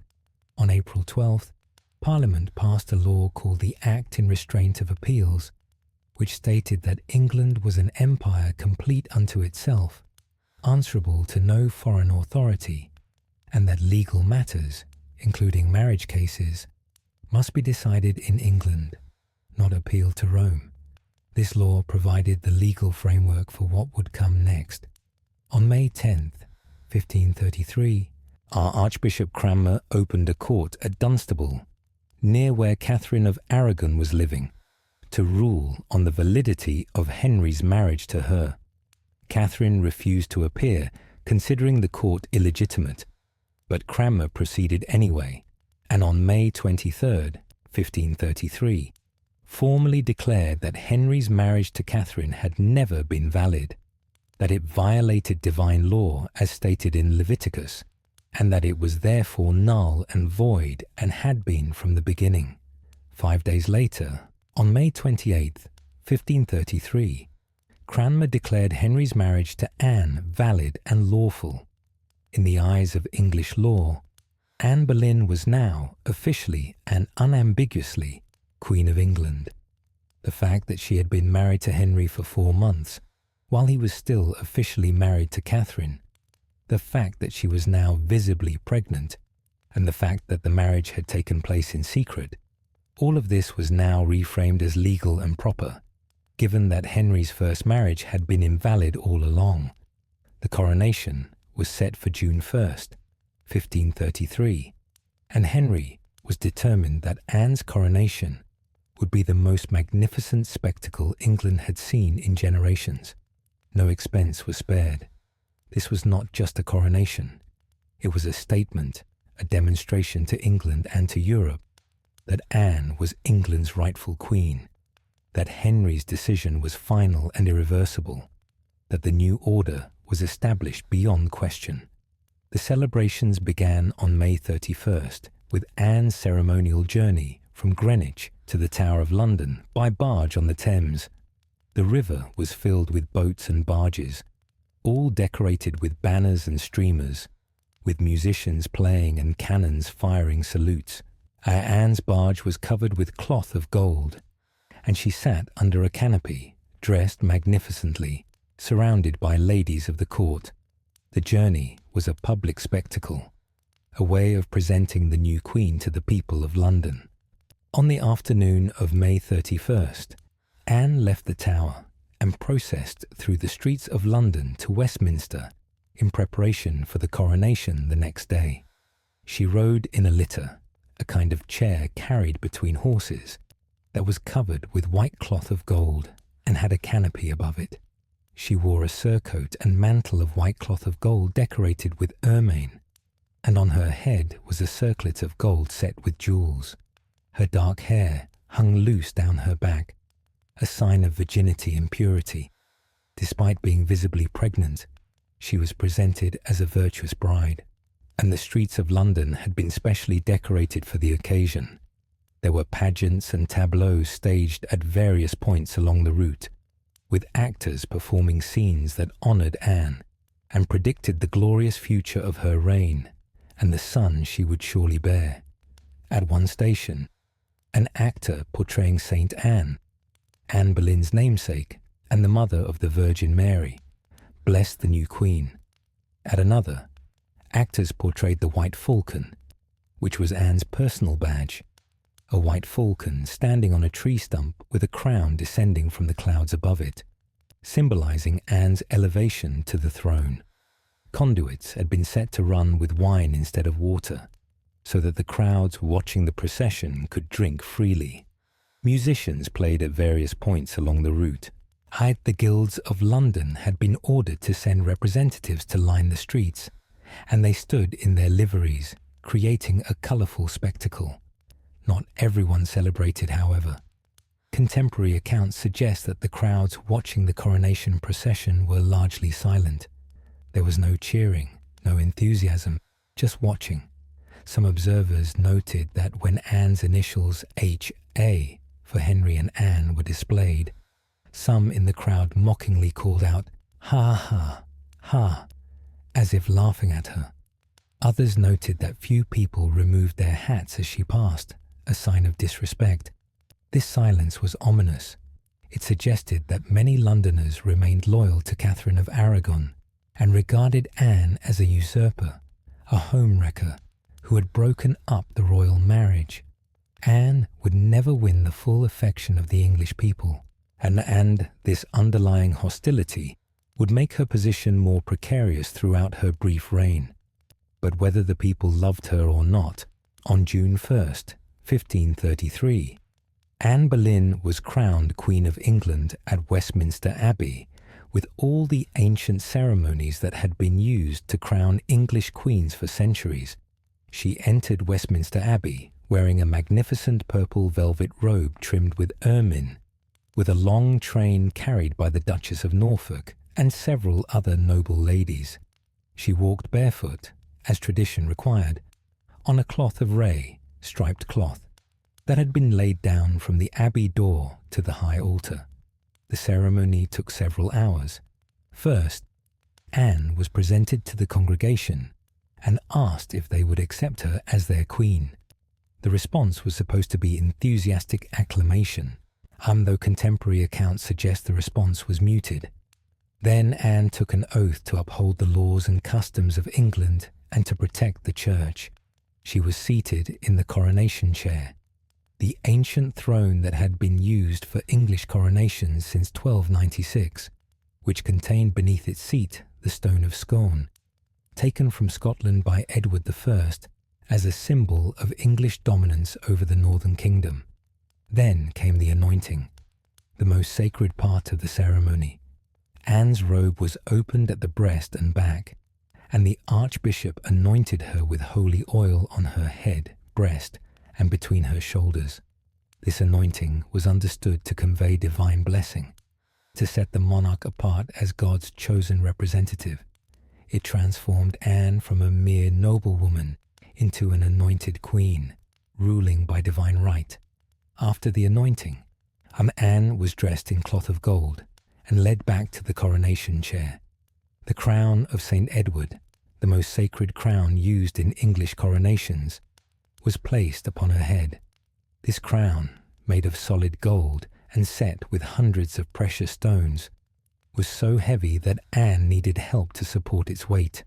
She was also given a sceptre of gold in her right hand and a rod of ivory in her left hand, symbols of royal authority and justice. Finally, Mass was celebrated, and during the Mass, Anne received communion. This was important because it demonstrated that she was in good standing with the Church, that despite the Pope's opposition, she was considered a legitimate Christian queen by the English Church. After Mass, Anne processed out of the abbey wearing the crown and carrying the royal regalia. She attended a magnificent coronation banquet in Westminster Hall, where she sat at the high table under a cloth of estate embroidered with the royal arms, while nobles and bishops served her with elaborate ceremony. The banquet included dozens of courses, featuring swans, peacocks, boars, and other expensive delicacies, all prepared and presented with elaborate artistry. The celebrations continued for several days, with jousting tournaments, more feasts, and entertainments. Henry had spent an enormous sum on these celebrations, approximately £7,000, which would be equivalent to millions of pounds today, to impress upon everyone that Anne was England's rightful queen, and that her coronation was legitimate and magnificent. In the eyes of the Church and the law in England, Anne Boleyn was now queen. But the crown she wore was heavy in more ways than one, and the magnificence of her coronation could not entirely disguise the difficult reality of her situation. The break with Rome was now complete and irreversible. Pope Clement VII, furious at Henry's defiance, excommunicated both the king and Archbishop Cranmer on July 11th, 1533.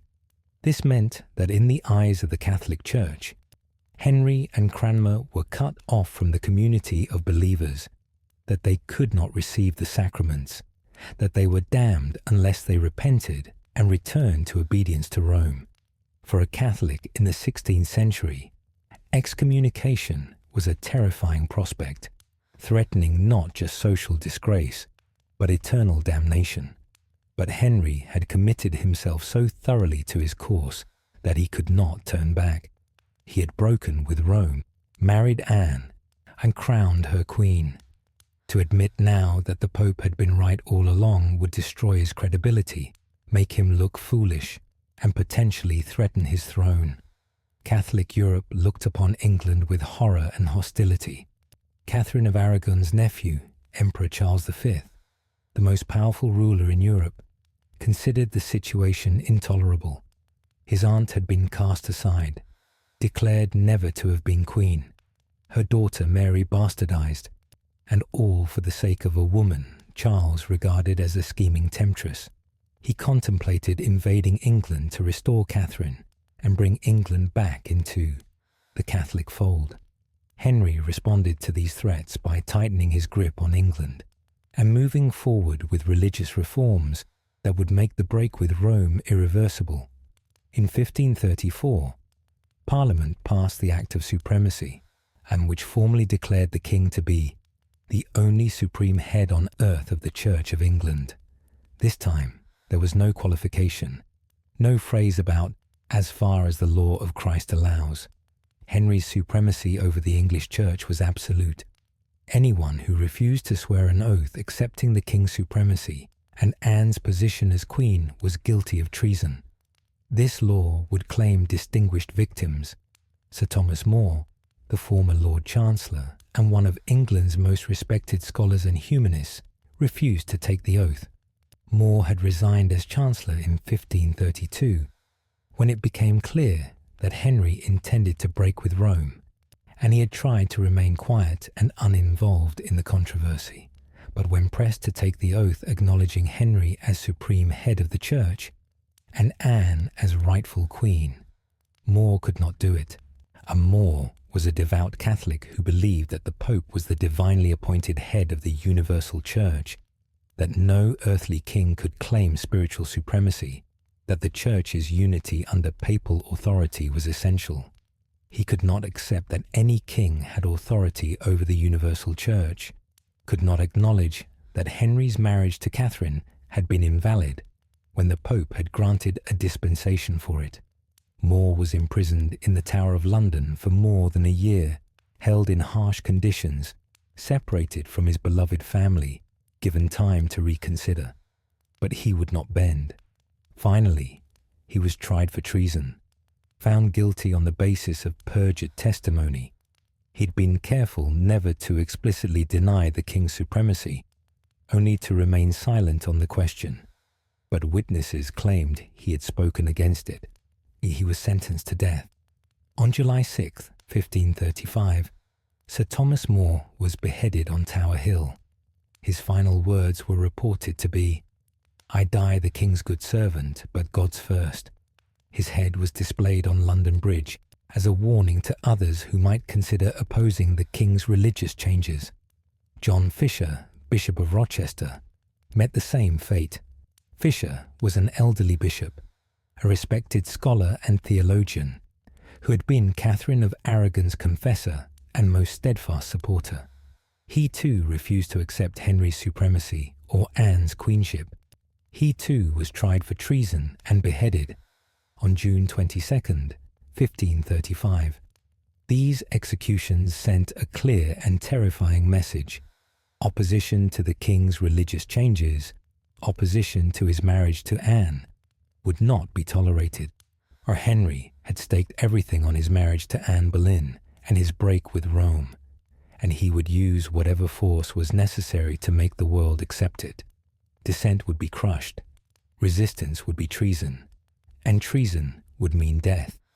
But even as these political storms swirled around her, even as men were dying for refusing to acknowledge her as queen, Anne's thoughts during the summer of 1533 were focused on the child she carried. Everything depended on this child. If she bore Henry a son, a healthy male heir, then everything would have been justified. The break with Rome, the annulment, the coronation, the executions, all of it would have been worth it, because England would have the prince it needed. Anne retreated to her chambers in early September to await the birth. Following the custom of the time, her pregnant queens withdrew from public life about a month before their due date, entering a specially prepared chamber where they would remain until after the birth. These chambers were heavily curtained to keep out drafts, with candles providing light. Male visitors, except for physicians if needed, were excluded. The queen was attended by her ladies-in-waiting, by midwives experienced in noble births, and by the royal physicians who waited nearby in case complications arose. Astrologers and physicians had been consulted throughout the pregnancy, and they confidently predicted a son. All the signs pointed to a male child, they assured the king. Henry was so certain of a male heir that he had already had documents prepared announcing the birth of a prince. The name had been chosen, Henry, after his father and grandfather, it continuing the Tudor line. On September 7th, 1533, at Greenwich Palace, in the chamber where she had been confined for the past month, Anne gave birth. The labour was apparently not unusually difficult, and the child was born healthy, with good colour and strong lungs. But the child was not a son. It was a daughter. They named her Elizabeth, choosing a name with good family connections. Anne's mother was named Elizabeth Howard. Henry's mother had been Elizabeth of York. It was a suitable name for a princess, a Tudor name with royal connotations. The baby was healthy and beautiful, described by observers as a pretty child, with the Tudor red-gold hair that marked her as Henry's daughter beyond question. She cried lustily, showing strong lungs and vitality. By all the standards used to judge infant health in that era, Princess Elizabeth was a thriving baby, a successful birth. But she was not the male heir everyone had hoped for, not the prince whose birth would have justified everything that had been done to make his existence possible. Henry tried to hide his disappointment. He attended the baby's christening 3 days later, arranged for a lavish ceremony at the Church of the Observant Friars at Greenwich, appointed prestigious godparents including Archbishop Cranmer, and publicly praised his daughter. The celebrations were impressive, with a procession through the palace, elaborate decorations, expensive gifts, and public announcements of the princess's birth. But those close to the king knew he was devastated. He had risked everything for Anne, had broken with Rome, had defied the Pope, and had executed men who refused to acknowledge his new marriage, had spent enormous sums on Anne's coronation, had faced the threat of foreign invasion from Catholic powers, outraged by his treatment of Catherine, all in the belief that Anne would give him a son. The prepared documents announcing the birth of a prince had to be hastily altered. Where prince had been written, an S was hurriedly added to make it princess. This small change symbolized the enormous disappointment. Still, there were reasons for hope. Queens often had daughters first, then sons later. Anne was young, in her early 30s at most, and apparently healthy. This first birth had gone well, which suggested she didn't have the physical problems that had plagued Catherine's pregnancies. Surely next time would be different. Surely Anne would give him a son, and it was just a matter of time. Henry told himself and others that he was pleased with his daughter, that he had always wanted a daughter, that Elizabeth would be a valuable marriage piece for diplomatic alliances when she grew up. But in private, he was bitterly disappointed. Anne returned to her duties as queen after the customary period of recovery. She resumed her place at court, participated in ceremonies and entertainments, and worked to establish herself in her new role. But she must have felt the enormous pressure of the situation. She had become queen by promising implicitly to do what Catherine could not, give Henry a son. That promise remained unfulfilled, and her position depended on fulfilling it. The relationship between Anne and Henry had shifted fundamentally with their marriage and Elizabeth's birth. The long years of courtship, when Anne held power over Henry by denying him what he wanted, were over. Now she was his wife, expected to be obedient, expected to produce children, specifically sons, expected to accept his authority without question. And Anne, who had never been good at obedience, who had a sharp tongue and strong opinions, who had been raised at sophisticated courts where educated women were valued and encouraged to speak their minds, found this role difficult and frustrating. The qualities that had made Anne so alluring when Henry was pursuing her, her passionate nature, her outspokenness, her intelligence, her refusal to be dominated or taken for granted, quickly became irritating once she was his wife. What had been exciting and attractive in a lover became exhausting and problematic in a spouse. And when Henry flirted with other women at court, Anne protested loudly and angrily. She quarreled with him, demanded fidelity, refused to turn a blind eye to his wandering attention. Catherine of Aragon had maintained her dignity through years of Henry's infidelities, never complaining in public, accepting that kings took mistresses. But Anne would not accept this. She had waited 7 years for Henry, had refused to become his mistress precisely because she wanted more than that.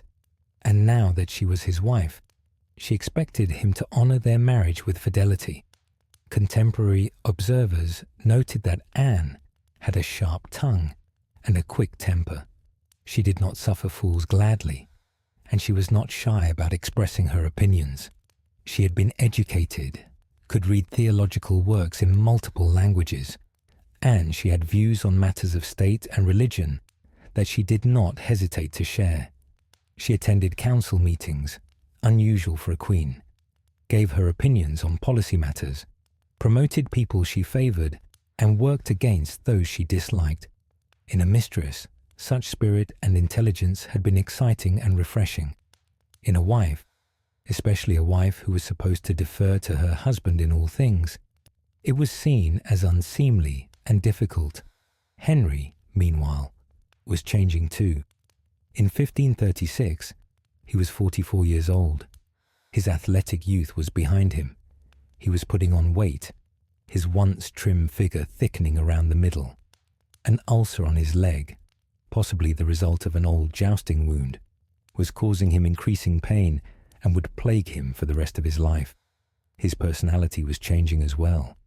He was more suspicious and more prone to anger, more volatile in his moods, quicker to see betrayal and conspiracy where none existed.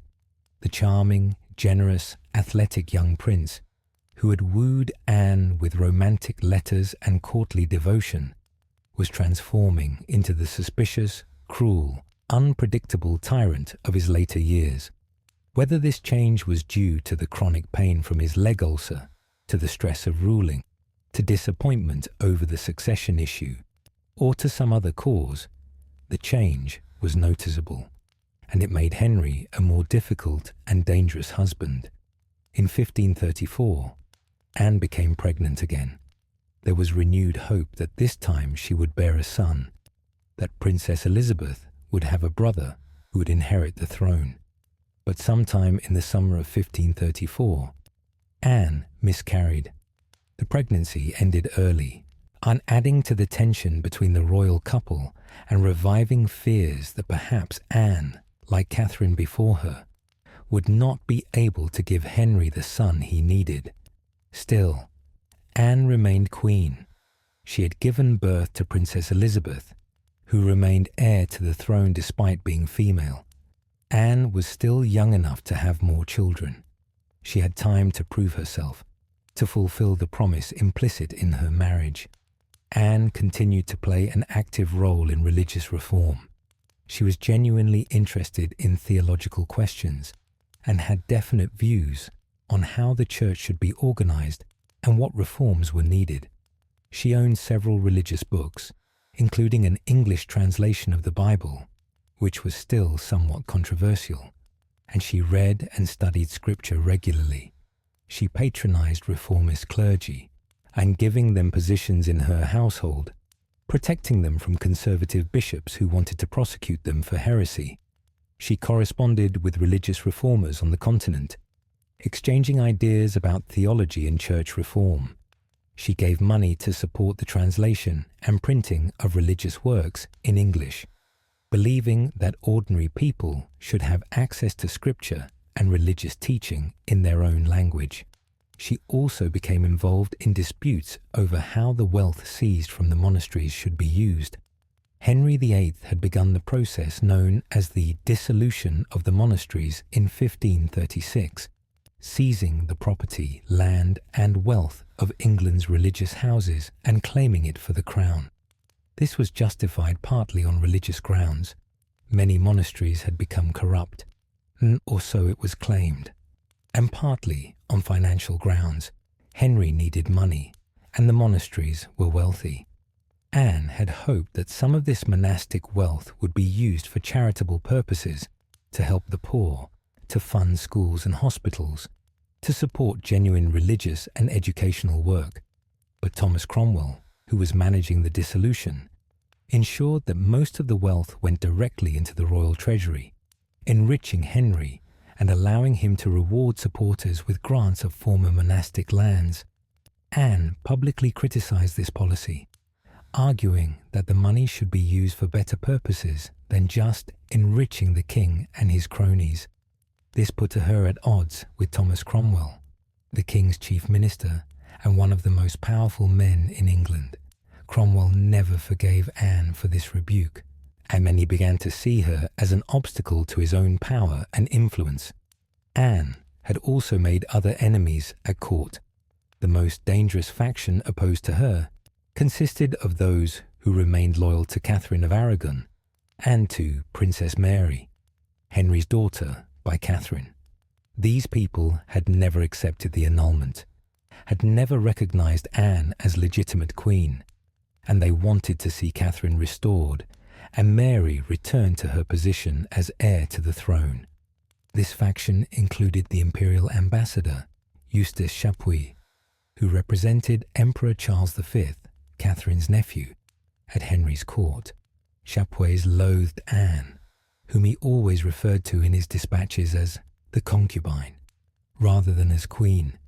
He corresponded regularly with supporters of Catherine and Mary, kept detailed records of court gossip and intrigue.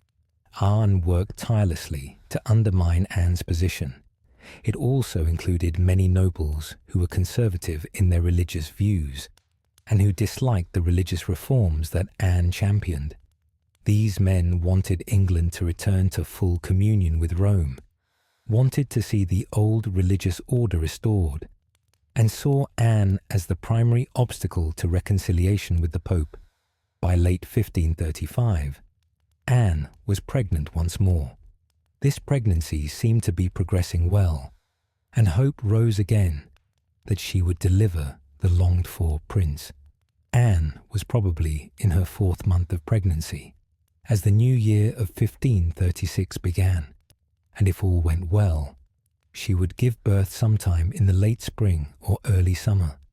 But then, in January 1536, 2 events occurred within days of each other that would seal Anne's fate and mark the beginning of her final tragedy. First, on January 7th, 1536, Queen Catherine of Aragon died at Kimbolton Castle, where she had been living in isolation for the past several years. Catherine was only 50 years old, but years of stress, unhappiness, and declining health had taken their toll. She had been separated from her daughter Mary, had been stripped of her title as queen, and demoted to Princess Dowager, the title she would have held as Arthur's widow, had lived her final years in uncomfortable, drafty accommodations with a reduced household and insufficient funds. Some suspected that Catherine had been poisoned, though no evidence supported this theory, and it seems unlikely. The more probable explanation is that she died of cancer, and possibly of the heart, a condition that can occur with certain types of cancer, and that matches some of the symptoms described in contemporary accounts. When Catherine's servants opened her body for embalming, as was customary, they found that her heart was discoloured and had a black growth on it. This was reported to be evidence of poisoning, but it more likely indicated cancer or some other disease. Catherine had been ill for months before her death, declining gradually rather than suddenly, which also argues against poisoning. Henry and Anne received the news of Catherine's death with mixed feelings. On the one hand, Catherine's death removed a complication. She could no longer serve as a rallying point for Catholic opposition, could no longer appeal to the Pope or to foreign powers, could no longer insist that she was England's rightful queen. With Catherine dead, the question of who was England's legitimate queen was settled by default. Anne was the only queen now. On the other hand, Catherine's death also changed the political calculation in ways that were potentially dangerous for Anne. If Henry's marriage to Catherine had been invalid all along, as he claimed, then Catherine's death changed nothing. Henry had never been truly married to her, so her death simply ended an illegal pseudo-marriage. But if people believed the marriage had been valid and Catherine had been the rightful queen, then her death left Henry free to marry again. And if he was free to marry again, there was no reason he had to stay married to Anne. Henry's reaction to Catherine's death was complex and somewhat callous. He dressed in yellow, a colour associated with celebration, though some historians argue it was a colour of mourning in some contexts, ordered celebrations at court, and publicly expressed relief that the woman who had opposed him for so long was finally gone. He took Princess Elizabeth, now 2 years old, and showed her off at court, celebrating that his daughter by Anne was now his only legitimate child, since Mary, as daughter of a supposedly invalid marriage, was officially a bastard. Anne's reaction was also mixed. She may have felt relief that her rival was gone, but she may also have felt some sympathy for Catherine, who had suffered greatly and who had died alone, separated from her daughter, stripped of her dignity. The 2 women had never been friends. They had been rivals for the same position, but they had both been victims in some ways of Henry's will and of the complex political forces beyond their control. Then, just over 2 weeks after Catherine's death, on January 24th, 1536, Henry was jousting at Greenwich when he suffered a terrible accident that would have consequences far beyond the immediate physical injuries. Henry was 44 years old, but he still loved jousting and participated in tournaments regularly. Jousting was an extremely dangerous sport, involving armored men on horseback charging at each other with lances, trying to knock each other off their horses. Serious injuries and even deaths were not uncommon. On this January day, Henry's horse somehow fell, and the king, wearing full armour that weighed more than 50 pounds, was thrown to the ground. Then, horrifyingly, the horse fell on top of him. Henry lay on the ground unconscious for approximately 2 hours, his attendants terrified that he had been killed. When he finally regained consciousness, he seemed at first to have escaped serious injury. No broken bones, no obvious wounds. But something had changed. Contemporary accounts suggest that after this accident, Henry's personality became darker, more suspicious, quicker to anger, more unpredictable. Some modern historians speculate that Henry suffered a traumatic brain injury in this fall, that the impact caused damage that affected his personality and behavior for the rest of his life. Whether the accident caused lasting brain damage or simply traumatized a man who was already becoming more difficult and suspicious, the change in Henry was noticed by those around him. And this change would have devastating consequences for Anne. When Anne heard about the accident, she was overcome with emotion and shock. The news that the king had been unconscious for 2 hours, that he might have been killed, that she could have suddenly become a widow with a 2-year-old daughter and no secure position. This was terrifying. The shock and stress apparently triggered premature labor. On January 29, 1536, just 5 days after Henry's accident, Anne miscarried. The pregnancy was about 15 or 16 weeks along, far enough that the sex of the fetus could be determined, and the fetus was male. Anne had been carrying the son that Henry so desperately wanted, and now that child was lost. This miscarriage was a catastrophe for Anne. She had lost the son who might have saved her, might have secured her position, might have justified everything. Henry, seeing the male fetus, was now convinced that Anne would never give him a viable son, that perhaps this marriage, like his marriage to Catherine, was cursed, that God was showing his displeasure. Henry began telling people that he had been seduced into the marriage by witchcraft, by sorcery, by Anne's enchantments. He claimed that he had been deceived, that he had never truly wanted to marry her, that he had been bewitched into leaving Catherine and marrying this woman who now had proven unable to give him sons. This was, of course, a complete rewriting of history. Henry had pursued Anne for 7 years, had broken with Rome for her, had moved heaven and earth to marry her, but now he was constructing a narrative in which he was the victim, deceived by a scheming witch who had used supernatural means to ensnare him. By early 1536, just 3 years into their marriage, Henry had already set his eye on another woman at court, Jane Seymour, one of Anne's own ladies-in-waiting. Jane came from a respectable gentry family, and she had been serving at court for several years, first in Catherine of Aragon's household, then in Anne's. Jane was everything Anne was not: pale, blonde, quiet, meek, and submissive. Where Anne argued, Jane agreed. Where Anne challenged, Jane deferred. Where Anne had strong opinions on religion and politics, Jane kept her thoughts to herself. To Henry, frustrated with his strong-willed, sharp-tongued queen, Jane seemed like a refreshing change, a return to the uncomplicated, obedient femininity that he now claimed to prefer. Jane had been coached by Anne's enemies, including the imperial ambassador Chapuis and others who wanted to see Anne destroyed. They advised Jane to refuse any sexual advances from Henry, to hold out for marriage as Anne herself had done, to present herself as virtuous and pure. And Jane, whether naturally modest or following their advice, did exactly that, refusing to become Henry's mistress and insisting that she could only accept his attentions if he offered marriage. But Henry could not simply set Anne aside as he had Catherine. The circumstances were completely different. He had broken with Rome for Anne, had declared his marriage to Catherine invalid to marry her, had executed men who refused to acknowledge their marriage, had crowned Anne queen with enormous ceremony and expense.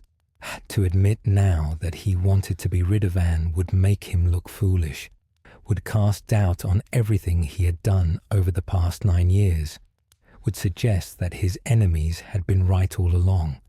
If he divorced Anne, it would raise terrible questions. If this marriage could be dissolved because he no longer wanted her, what did that say about the validity of the marriage in the first place?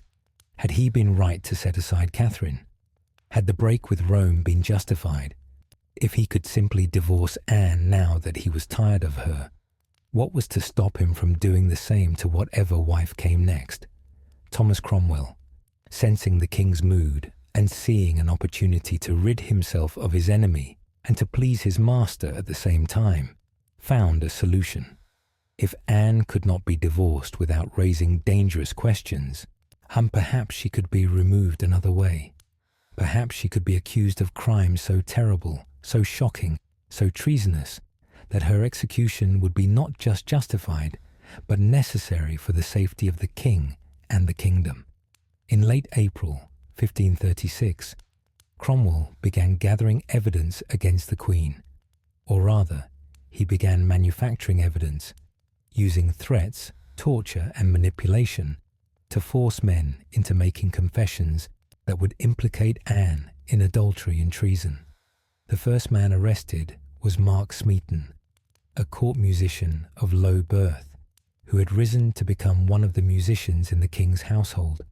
Smeaton was a talented performer who played the virginals and other instruments, and as a court musician, he would have performed at events where Anne was present, but he had no particular connection to her beyond that professional one. Smeaton was arrested on April 30th, 1536, and taken not to the Tower, but to Cromwell's own house. What happened there over the next 24 hours has been debated by historians ever since. Torture was technically illegal in England except in cases of treason, and even then it required special authorization, but that legal restriction could easily be circumvented. After a night and day in Cromwell's custody, Smeaton confessed to having committed adultery with the Queen on 3 separate occasions. He was the only one of the men accused who ever confessed, and his confession formed the basis for the case against Anne. What made Smeaton confess? The most likely explanation is torture, though this cannot be proven from the surviving records. Some historians have suggested he was tortured with a knotted rope tightened around his head, a device that causes excruciating pain without leaving obvious marks. Others suggest he was simply threatened, told that he would be tortured if he didn't confess, promised that if he confessed, he would be spared the worst punishments. Whatever method was used, Smeaton's resistance broke, and he told Cromwell what Cromwell wanted to hear. On May 1st, 1536, a great jousting tournament was held at Greenwich to celebrate May Day. It was a traditional spring celebration, and the court gathered to watch knights compete.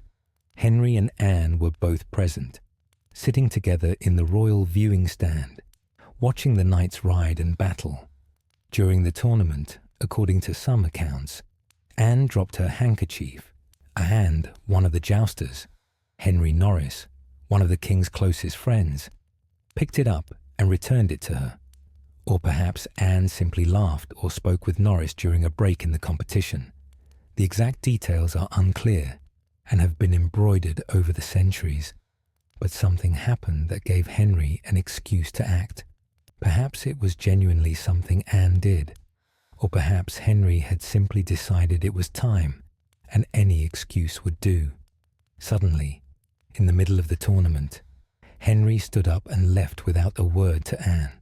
He rode away from Greenwich immediately, heading for Westminster. He would never see Anne again, would never speak to her again, would never give her any explanation. Anne must have been confused and frightened, sitting there in the viewing stand, watching her husband ride away without explanation. Did she understand in that moment that her life as she knew it was over? Did she sense the danger? Or did she tell herself that Henry was simply angry about something trivial and would calm down as he always did? The next day, May 2nd, 1536, Anne was at Greenwich when Sir William Kingston, the Constable of the Tower of London, arrived with orders for her arrest. Members of the Privy Council were with him, and they formally charged Anne with adultery with multiple men, with incest with her own brother, and with conspiring to murder the king so she could marry one of her lovers and rule through him. Anne was shocked and terrified. The charges were absurd. She had not committed adultery, had not plotted against Henry, had not done anything wrong. She protested her innocence loudly and repeatedly, but her protests were ignored. She was told she must come with them to the Tower. Anne was taken by barge along the Thames River to the Tower of London. It was the same route she had taken 3 years earlier for her coronation. But now she was not arriving in glory, but as a prisoner facing execution. She entered the Tower through the same water gate where she had entered for her coronation. Then she had been dressed in cloth of gold, crowned and celebrated, beginning her reign. Now she was a prisoner, accused of terrible crimes, facing almost certain death. At the Tower, Anne was held in the royal apartments, the same rooms she had occupied before her coronation. The irony must have been crushing, but now the windows were barred. Guards stood watch day and night, and she was not permitted to leave or to communicate freely with anyone outside. Sir William Kingston, the constable who was responsible for her custody, reported to Thomas Cromwell about Anne's behaviour and state of mind during her imprisonment. His letters provide a strange, unsettling glimpse into Anne's final days. He described how Anne's mood swung wildly between hysteria and strange calm, between protestation of innocence and black humour about her fate.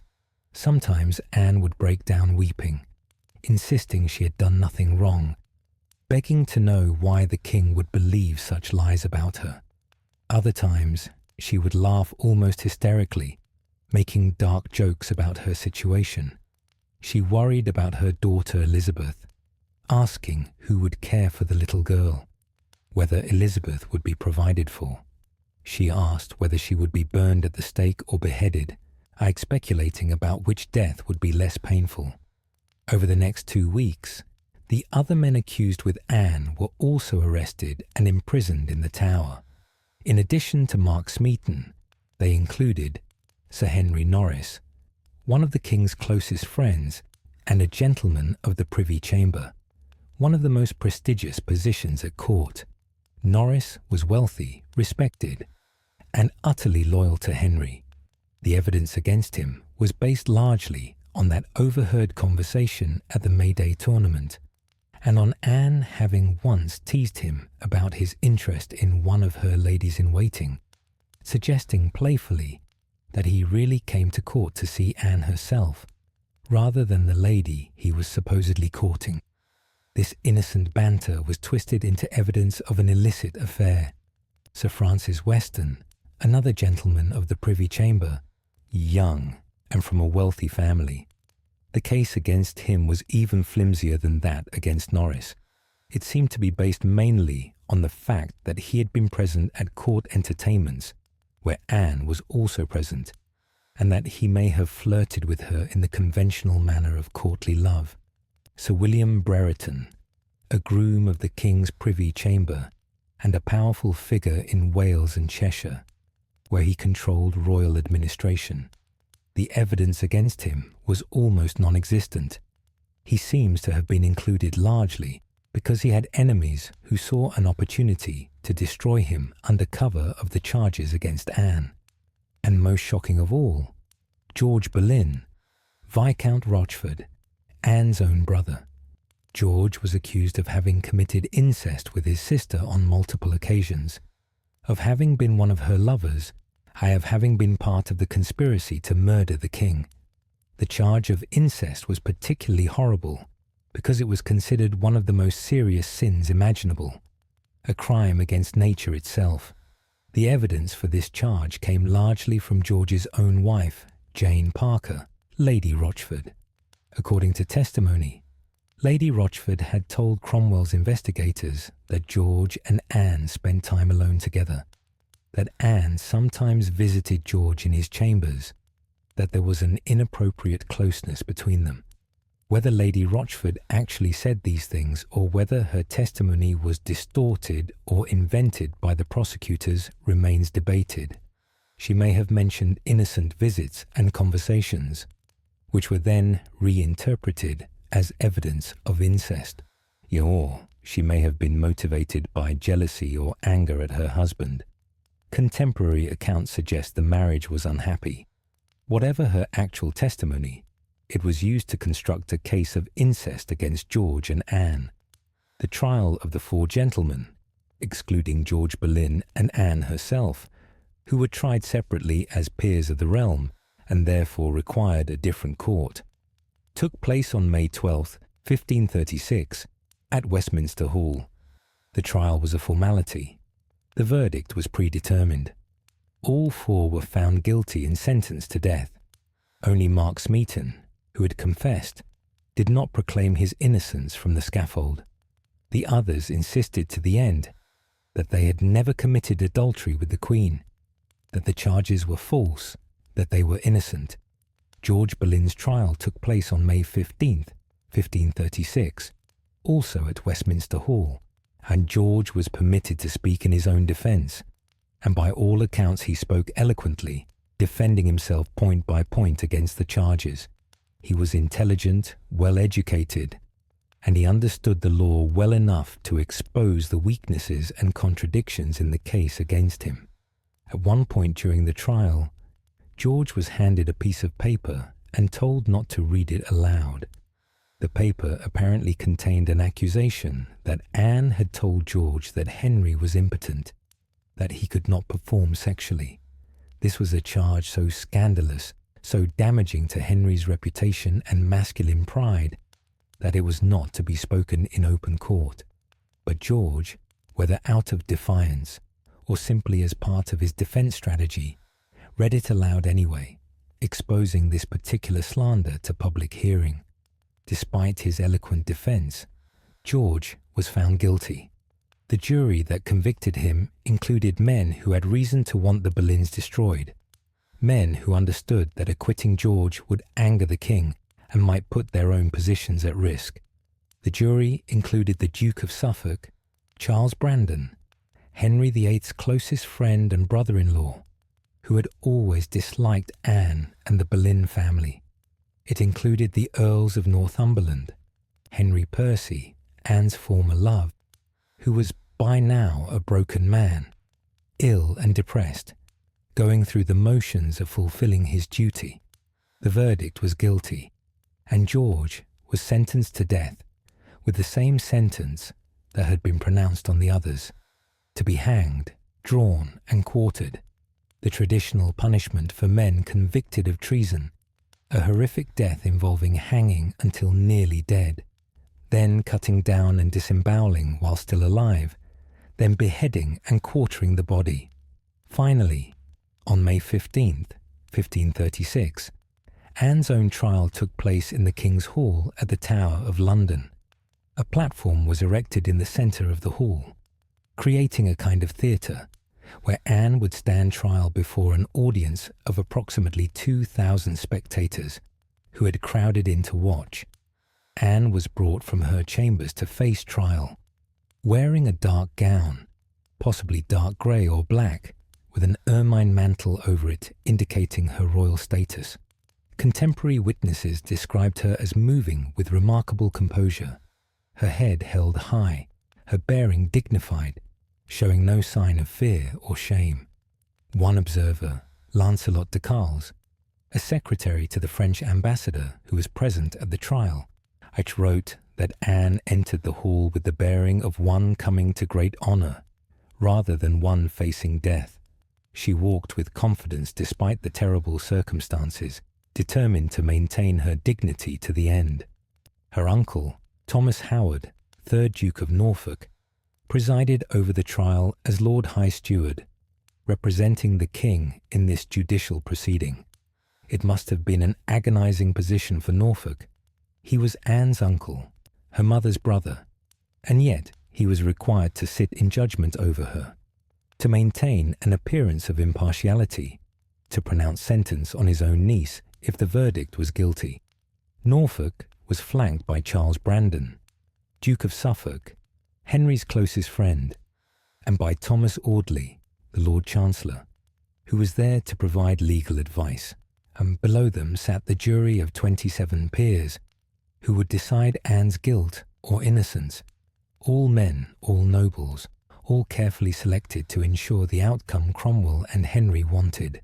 The charges were read aloud: that Anne had committed adultery with Henry Norris on October 6th, 1533, October 12th, 1533, November 2nd, 1533, December 8th, 1533, and May 19th, 1534, with William Brereton on November 8th, 1533, November 27, 1533, and December 8th, 1535, with Sir Francis Weston on May 20th, 1534, with Mark Smeaton on April 26, 1534, and May 11th, 1534, and with her own brother George Boleyn on November 2nd, 1535, November 5th, 1535, December 2nd, 1535, and December 22nd, 1535. The charges further alleged that Anne and her supposed lovers had conspired together to murder the king, that they had mocked the king's dress and his writings, that Anne had given gifts to these men, that she had engaged in base conversations and kisses, touchings, gifts, and other infamous incitations, to procure these men to violate her and to plot with her against the king's life. Anne pleaded not guilty to every charge. She was permitted to speak in her own defense, and she defended herself with intelligence and eloquence that impressed even her enemies. She pointed out the impossibilities and contradictions in the prosecution's case. On some of the dates when she was supposedly committing adultery, she had been elsewhere, pregnant and in confinement awaiting Elizabeth's birth, or at a different residence entirely, or in the presence of so many people that a private assignation would have been impossible. The alleged meetings could not have occurred as described, and the charges were specific about dates and places, but many of them were demonstrably false. How could she have committed adultery on dates when she was in the final weeks of pregnancy, confined to her chambers with dozens of attendants around her constantly?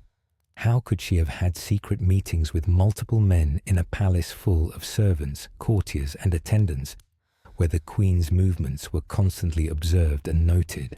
How could she have conducted affairs with 5 different men over a period of 3 years without anyone noticing until now? Anne spoke clearly and firmly, making her case point by point. Contemporary accounts suggest she was articulate and persuasive. If this had been a genuine trial with an impartial jury, she might well have been acquitted on grounds of the evidence being insufficient and contradictory. But this was not a genuine trial, and the jury was not impartial. The verdict had already been decided before the trial began. The jury of 27 peers was made up largely of men who had opposed Anne or who knew exactly what Henry wanted. They included her former admirer Henry Percy, Earl of Northumberland, now a broken man whose health was failing, who reportedly wept during the proceedings and had to leave the hall before the verdict was given, overcome by emotion at what was being done. They included Charles Brandon, Duke of Suffolk, who had always hated the Boleyns and who was Henry's closest friend, utterly loyal and determined to give the king what he wanted. One by one, from the lowest ranking peer to the highest, each man was asked for his verdict, and one by one every single man declared, Guilty. There was no dissent, no acquittal, no mercy. The verdict was unanimous. Anne Boleyn, Queen of England, was guilty of adultery, guilty of incest, guilty of plotting to murder the king. The sentence for these crimes was death. Norfolk, with what emotion we can only imagine, pronounced the sentence. His voice reportedly shook as he spoke. Anne was to be taken back to the Tower, and then, at the king's pleasure, either to be burned alive on Tower Green, or to have her head struck off. The choice of which form of execution would be used was left to Henry's discretion. Anne listened to the sentence with remarkable composure. When given the opportunity to speak after the sentence was pronounced, she addressed the court one final time. "O Father, O Creator, Thou who art the way, the truth, and the life, knowest whether I have deserved this death." She proclaimed her innocence, saying she would not accuse anyone, that she would not speak against the law, but that God knew the truth of what had or had not happened. She said she was prepared to die if that was God's will, but she prayed that God would save the king and send him many years to reign over the kingdom. She prayed for the king's happiness and for mercy for those who had condemned her. Then Anne was led out of the hall, still maintaining her dignity, still walking with her head high. She was taken back to her chambers in the Tower to await execution. On May 17th, 1536, the 5 men convicted with Anne were executed. George Boleyn and the 4 others were led out from the Tower to Tower Hill, where a scaffold had been erected and a crowd had gathered to watch. Each man was allowed to make a final speech before dying. George spoke eloquently, as he had at his trial. He talked about his sins in general terms, admitted he was a sinner like all men, but did not admit to the specific crimes of which he had been accused. He prayed for the king and asked the crowd to pray for him. Then he knelt and placed his head on the block, and the executioner swung the axe. One by one, the 5 men were beheaded. Their bodies were buried within the Tower grounds, in the churchyard of the chapel of St. Peter at Vincula. The crowd dispersed. The executions had been carried out. Anne, imprisoned in her room, would have heard the distant sounds of the crowd gathering on Tower Hill. She would have known that her brother and the others were dying that day. Kingston reported that after hearing of the executions, Anne seemed almost eager for her own death to come, as if she wanted the nightmare to be over, wanted to join her brother in death and escape the unbearable tension of waiting. Originally, Anne's execution was scheduled for May 18th, but Henry delayed it by 1 day. The reason for the delay has been debated by historians. Some believe Henry wanted more time to complete arrangements for his next marriage, to ensure the transition from Anne to Jane Seymour would be smooth. Others think he was waiting for the arrival of the expert swordsman he had summoned from Calais in France. Henry had arranged for Anne to be beheaded, not with the traditional English axe, but with a sword, wielded by an executioner who specialized in this method. This was presented as an act of mercy. The sword was quicker, lighter, and more certain than the heavy axe. A skilled swordsman could sever a head with a single swift stroke, while executioners using axes sometimes required multiple blows, causing prolonged suffering. But the choice of a sword also had symbolic significance. The sword was the weapon of knights, the symbol of King Arthur and Camelot, associated with chivalry and nobility. Henry saw himself as a figure in the Arthurian tradition, and by having Anne killed with a sword, he was casting their story in those terms. He was Arthur, the righteous king, and Anne was like Guinevere, Arthur's queen, who had betrayed him with adultery, but who received a final mercy from her royal husband. The executioner brought from Calais was a specialist who travelled from place to place, hired for difficult or important beheadings. His name is not recorded, but he was known to be skilled and experienced. He would use not a heavy two-handed executioner's sword, but a lighter weapon designed specifically for beheading, allowing for a swift, precise stroke. On May 17th, Archbishop Thomas Cranmer visited Anne at the Tower. He was Anne's friend and ally, had supported her throughout her time as queen, had performed her marriage ceremony, had believed in her cause. Now he came to her in her final hours, and what they discussed has never been fully revealed. It seems that Cranmer secured Anne's agreement to have her marriage to Henry annulled. This was a bitter irony that must have been almost unbearable. Anne, who had married Henry after he annulled his first marriage, was now having her own marriage annulled just days before her execution. The grounds for the annulment were that Henry had previously had sexual relations with Anne's sister Mary, uncreating an affinity, a relationship through sexual contact, that made his marriage to Anne technically invalid under church law, just as his relationship with Catherine, his brother's widow, had supposedly made that marriage invalid.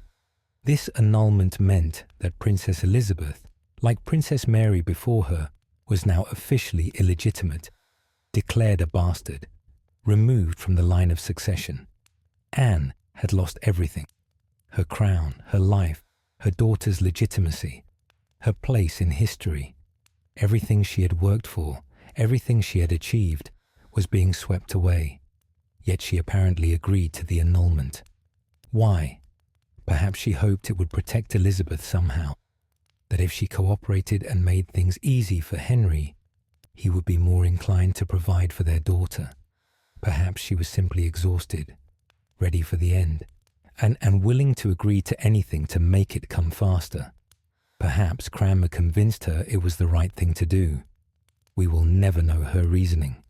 On the morning of May 19th, 1536, Anne woke early in her chambers at the Tower. She dressed carefully, choosing a grey or dark damask gown with a low neckline to make the executioner's task easier, and an ermine mantle over it, still displaying her royal status even in death. She wore a coif, a close-fitting linen cap, under her English gabled hood, which would keep her hair in place. She spent time in prayer with her almoner, her personal chaplain, preparing her soul for death, seeking comfort in scripture and in faith.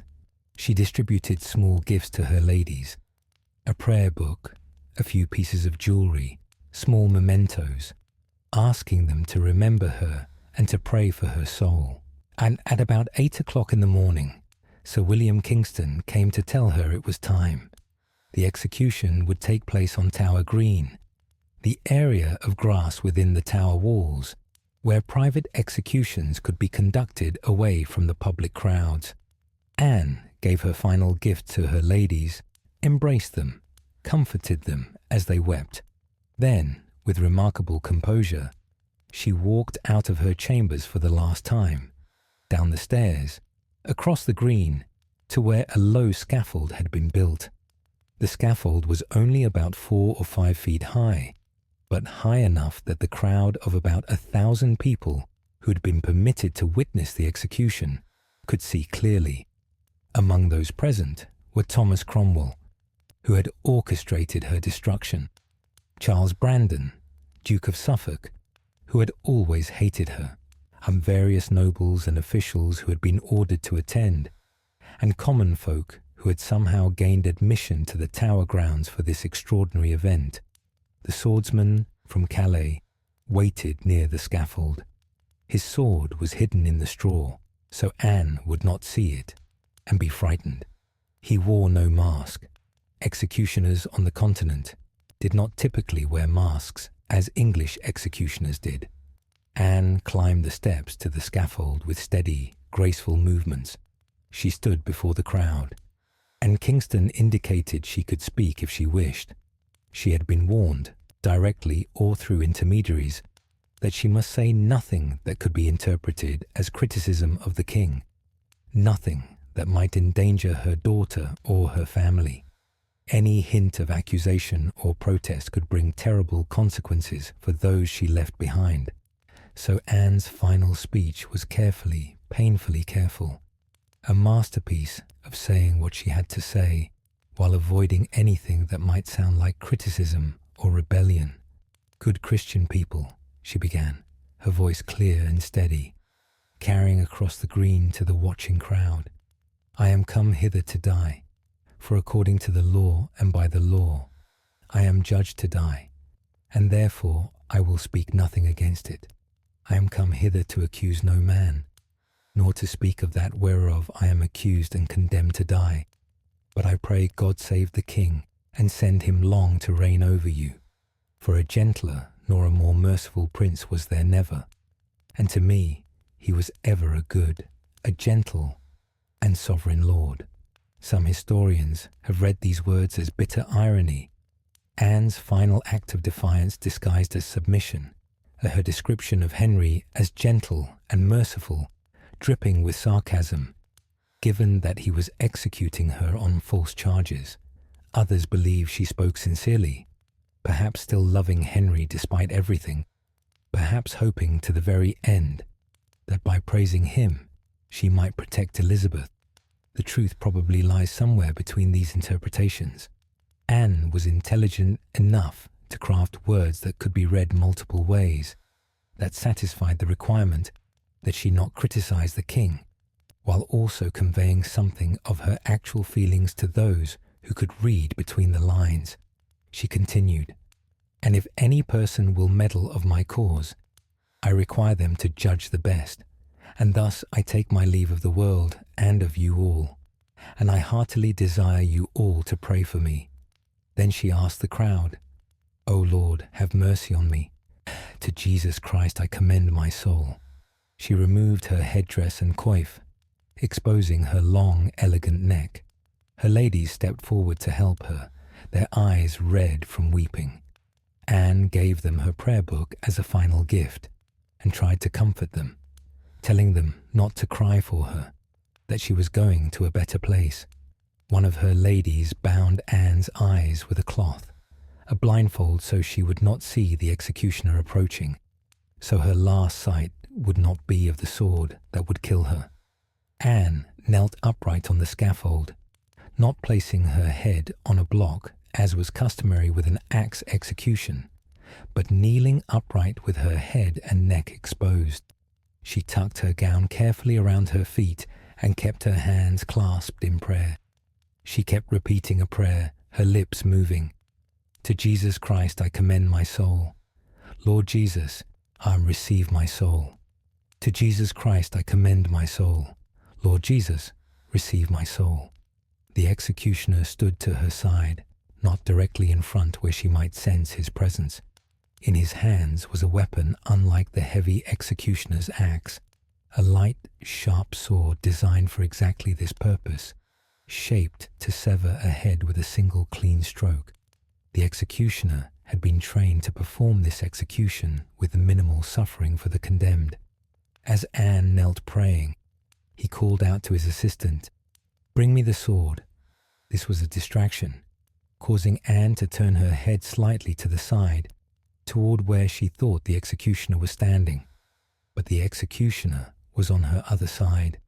While her attention was distracted, he moved silently, swiftly.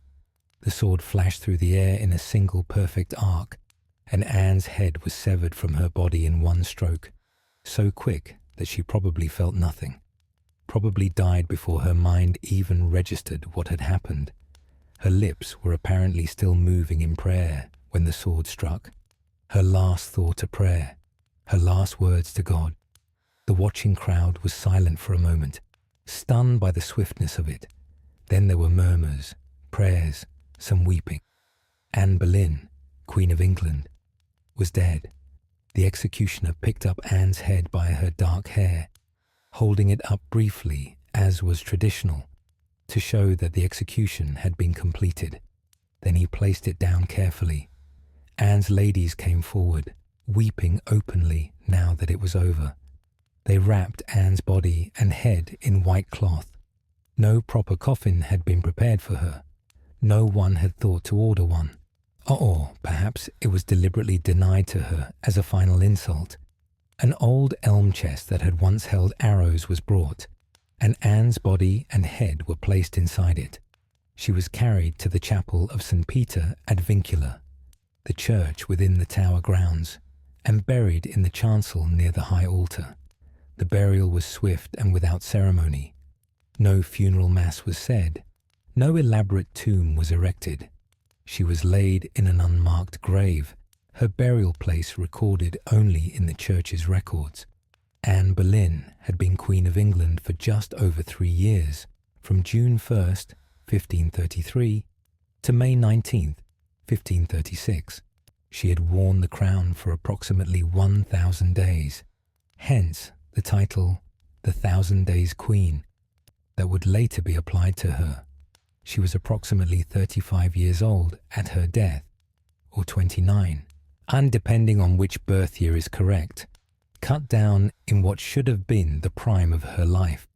11 days after Anne's execution, on May 30th, 1536, King Henry VIII married Jane Seymour in a quiet ceremony at Whitehall Palace.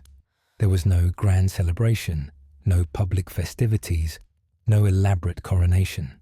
Henry had gotten what he wanted. He had rid himself of the difficult, challenging Anne and replaced her with the compliant, submissive Jane. The speed of the marriage, following so quickly after Anne's execution, shocked even people who were used to Henry's callousness and cruelty. It made clear that Henry had been planning this marriage even before Anne's death, that he had been pursuing Jane while Anne was still alive, and that Anne's execution had been desired not just because of any supposed crimes, but because Henry wanted to marry someone else, and this was the most convenient way to free himself. Jane Seymour would give Henry what he wanted most, a son, Prince Edward, born in October 1537. The birth was difficult, and Henry was apparently willing to sacrifice Jane's life if necessary to save the child. Fortunately, both survived the birth, though Jane's recovery was complicated. But Jane would die just 12 days after childbirth, probably from puerperal fever, an infection that commonly killed women in the days after giving birth in an era before antibiotics. Henry mourned her. She had given him his son, and she had died before he could grow tired of her, preserving her in his memory as the perfect wife, and the one who had done her duty, and had never argued or disappointed him. Prince Edward would live to become King Edward VI, but he would be a sickly child who would die at 15, having reigned for only 6 years. His death would lead to a succession crisis, and eventually to the accession of Anne's daughter, Elizabeth, fulfilling in an unexpected way Anne's hope that her child would one day wear the crown. Henry would marry 3 more times after Jane's death, to Anne of Cleves, a marriage that lasted only 6 months before being annulled, to Catherine Howard, who would be executed like Anne, also accused of adultery, and finally to Catherine Parr, who would survive him and outlive him. None of these later marriages would recapture the passion and intensity that Henry had known with Anne Boleyn, and none of his later children would match the achievements of the daughter Anne had given him. Elizabeth, the little girl declared a bastard when her mother died, who would grow up to become England's greatest queen. But all of that was still in the future on that May morning in 1536, when Anne's head fell to the scaffold, when her brief, brilliant, tragic life came to its end. The story of what happened next, the legacy Anne left behind, the daughter who would carry forward her mother's influence into a reign that would define an age. That is a story that must be told if we are to understand Anne's full impact on history. Princess Elizabeth, bastardized and motherless at the age of 2 years and 8 months, had a difficult and uncertain childhood that would shape the remarkable woman and monarch she would become. And when Anne was executed on that May morning in 1536, Elizabeth was at Hatfield House, one of the royal residences where she lived with her household, away from the intrigues and dangers of court. She was too young to understand what had happened, too young to comprehend that her mother had been killed by her father's order, too young to grasp that her world had just changed forever. Elizabeth's household was run by Lady Margaret Bryan, who had previously served as Lady Governess to Princess Mary. Lady Bryan was a capable, caring woman who genuinely loved the children in her care, and she did her best to provide Elizabeth with stability and affection during these traumatic years. But even Lady Bryan struggled with the impossible position she found herself in after Anne's execution. She wrote to Thomas Cromwell, "I'm begging for guidance about Elizabeth's status. Was the child still a princess, or was she now simply Lady Elizabeth, a bastard child with no claim to the throne? What precedence should she be given? What clothes should she wear?" Elizabeth was growing quickly, and her wardrobe needed replacing. But Lady Bryan had received no funds and no instructions about how to dress the child. "She has neither gown, nor kirtle, nor petticoat, nor linen for smocks," Lady Bryan wrote, "nor kerchiefs, nor sleeves, nor rails, nor body stitches, nor handkerchiefs, nor mufflers, nor biggins, caps." The little princess who had once been heir to the throne now had barely adequate clothing. Henry VIII had moved on quickly to his new marriage and his hopes for sons with Jane Seymour. Elizabeth was an inconvenient reminder of Anne, a child he had once proudly shown off as his daughter and heir, now reduced to an embarrassing remnant of a marriage he wanted everyone to forget. For the next few years, Elizabeth lived in relative obscurity. She was provided for. Henry was not so cruel as to leave his daughter destitute, but she was kept away from court, given a household appropriate to her reduced status, and largely ignored by her father. She saw him only occasionally, and those meetings must have been confusing and frightening for a small child who couldn't understand why the father who had once doted on her now barely acknowledged her existence. When Jane Seymour gave birth to Prince Edward in October 1537, Elizabeth gained a baby half-brother, who instantly became the centre of attention and hope for the Tudor dynasty. At Edward's christening, Elizabeth, now 4 years old, was allowed to attend and was given the honour of carrying the christening gown. But her role was minor, her status clearly subordinate to that of the precious prince, who represented everything Henry had hoped for. Jane Seymour's death 12 days after giving birth to Edward changed the royal household dynamics again. With Jane gone, there was no queen to maintain a household of ladies, no feminine presence at the centre of court life. Elizabeth continued to live away from court, her childhood marked by uncertainty about her status and her future. Despite the difficult circumstances, Elizabeth received an excellent education, and this was perhaps Anne Boleyn's most important legacy to her daughter.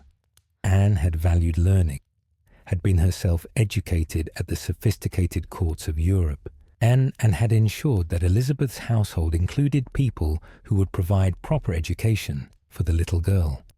In 1537, when Elizabeth was 4 years old, a woman named Catherine Champernowne, later known by her married name Catherine Ashley, or Cat Ashley, was appointed as Elizabeth's governess.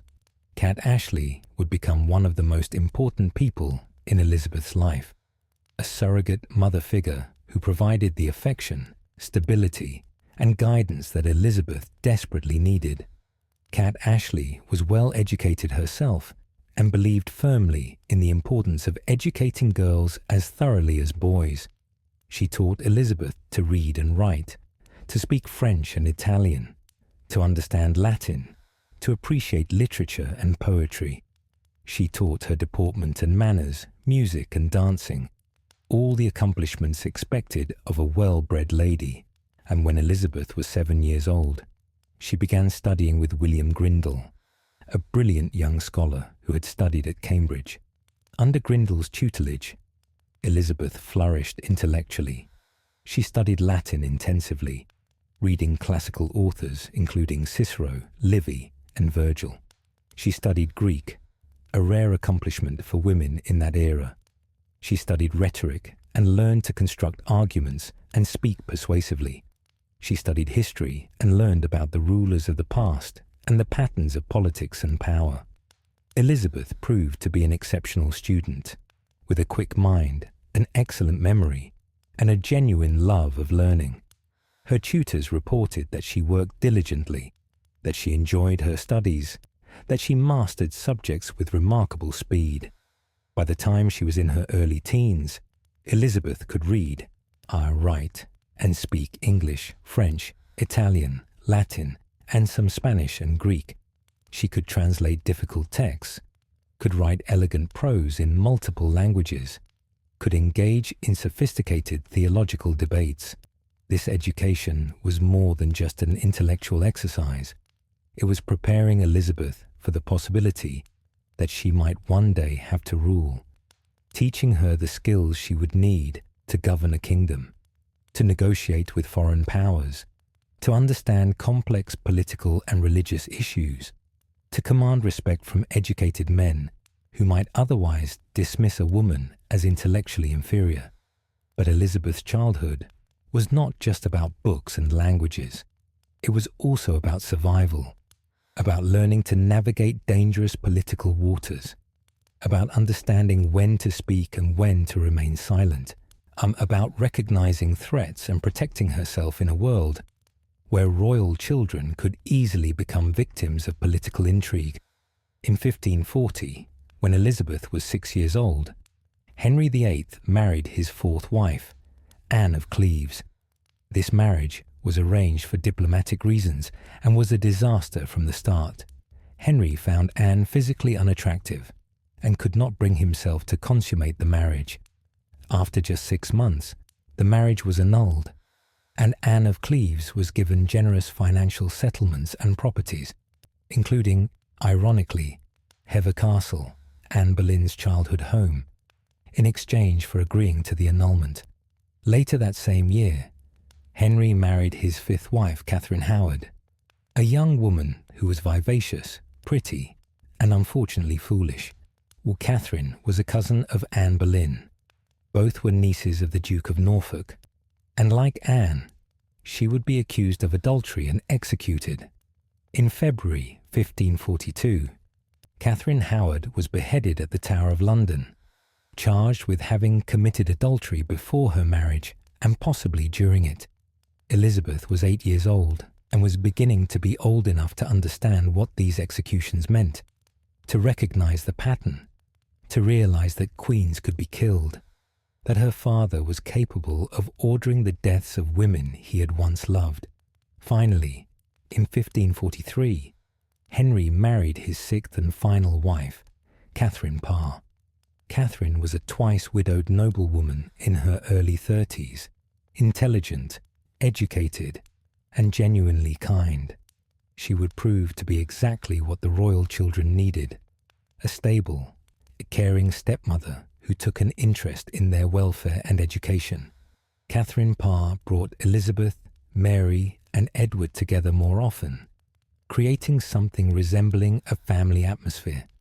She encouraged their education, participated in theological discussions with them, and provided a feminine influence that the motherless children had lacked. Under Catherine's influence, Elizabeth flourished, growing from a child into a young woman, developing her intellectual abilities, while also learning about politics, religion, and the dangers of court life. One of the most important lessons Elizabeth learned during these years was about religion and the dangers of being on the wrong side of religious conflicts. Henry VIII's break with Rome had created a religious situation in England that was complex and unstable. England was no longer Catholic in the sense of recognizing papal authority, but neither was it fully Protestant in the continental sense. Henry had created what might be called Catholicism without the Pope, a church that retained most Catholic doctrines and practices, but with the king rather than the Pope as its head. But within England, There were Catholics who wanted full restoration of papal authority, moderate reformers who wanted some changes but not radical ones, and more radical Protestants who wanted to move England closer to the Swiss or German Protestant models. Elizabeth, through her mother's influence and her own education, had sympathies toward the reformist Protestant side. She read English translations of the Bible, which Anne had supported and promoted. She studied Protestant theological works, and she absorbed the ideas of reformist Christianity. But she also learned to be cautious about expressing these views, to recognize that religious positions could be dangerous, that today's orthodoxy might be tomorrow's heresy, depending on who was in power. This lesson would be driven home with terrible force during the reign of her half-sister Mary. Henry VIII died on January 28, 1547, when Elizabeth was 13 years old. His death marked the end of an era and the beginning of a new and difficult period for England. Edward VI, just 9 years old, became king, with a council of regents governing in his name until he came of age. Edward had been raised as a Protestant, educated by Protestant tutors, and under his reign England moved sharply toward Protestant reform. The Mass was abolished and replaced with Protestant communion services. Priests were allowed to marry. Images and decorations were removed from churches. The Book of Common Prayer was introduced, giving England for the first time a standardized liturgy in English rather than Latin. For Elizabeth, who had Protestant sympathies, Edward's reign should have been a relatively comfortable time, and in some ways it was. She was restored to the line of succession by Henry's will, placed after Edward and Mary, making her third in line for the throne. She was given estates and income appropriate to a princess. She was allowed to maintain her own household and to live with some degree of independence. But Elizabeth's teenage years were also marked by a scandal that could easily have destroyed her before she ever had a chance to rule. Catherine Parr, Henry VIII's widow, had remarried after Henry's death. She married Thomas Seymour, the younger brother of Jane Seymour and uncle to King Edward VI. Seymour was handsome, charming, ambitious, and utterly unscrupulous. Elizabeth, now 14 years old, went to live with Catherine and Thomas Seymour at their residence. What happened next has been the subject of debate and speculation for centuries. Thomas Seymour began behaving inappropriately toward Elizabeth. He would come into her bedroom in the mornings, wearing only his nightshirt, and would tickle her while she was still in bed. He would slap her bottom playfully, would engage in physical games that were too familiar, too intimate, too sexual for a grown man to play with a teenage girl who was not his daughter.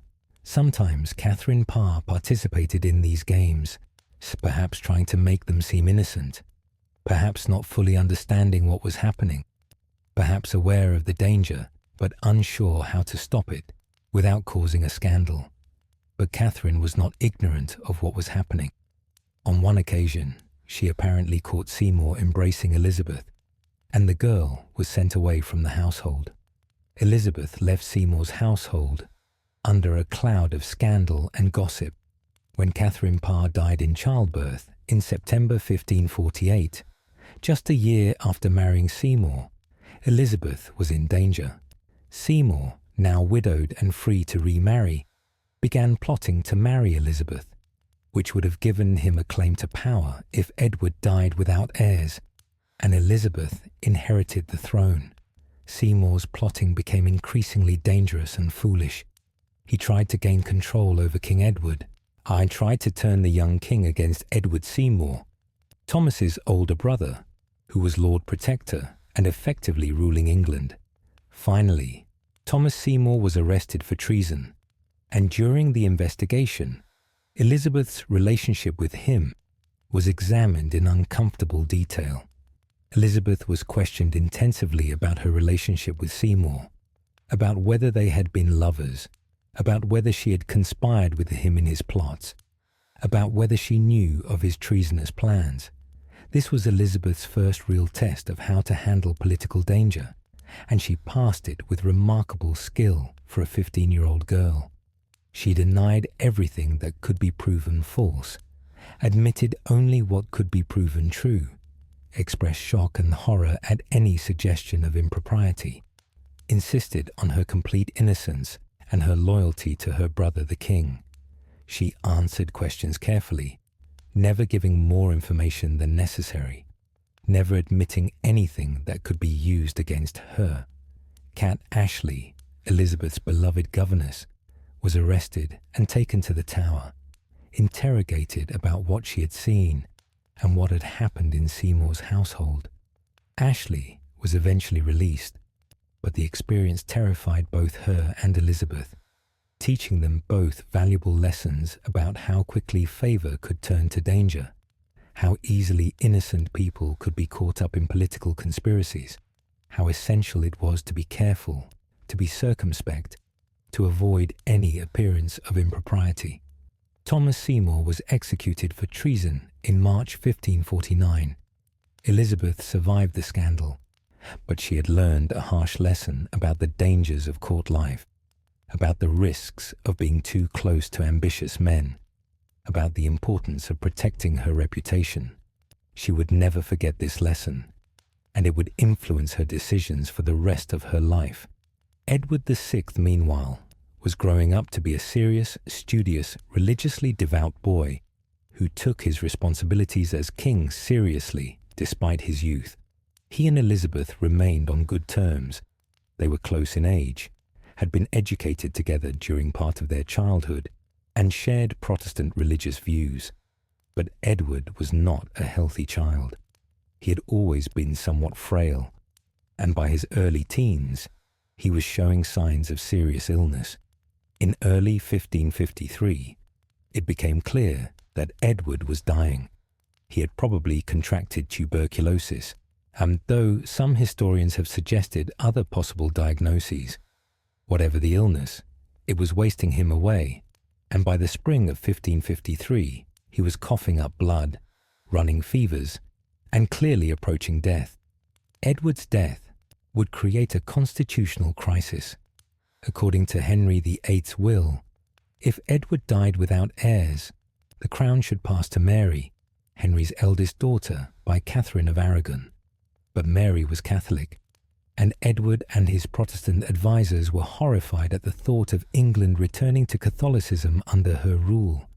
In his final weeks of life, Edward was persuaded to alter the succession, setting aside both Mary and Elizabeth, both declared bastards by their father at different times, and naming instead Lady Jane Grey, his Protestant cousin, as his heir.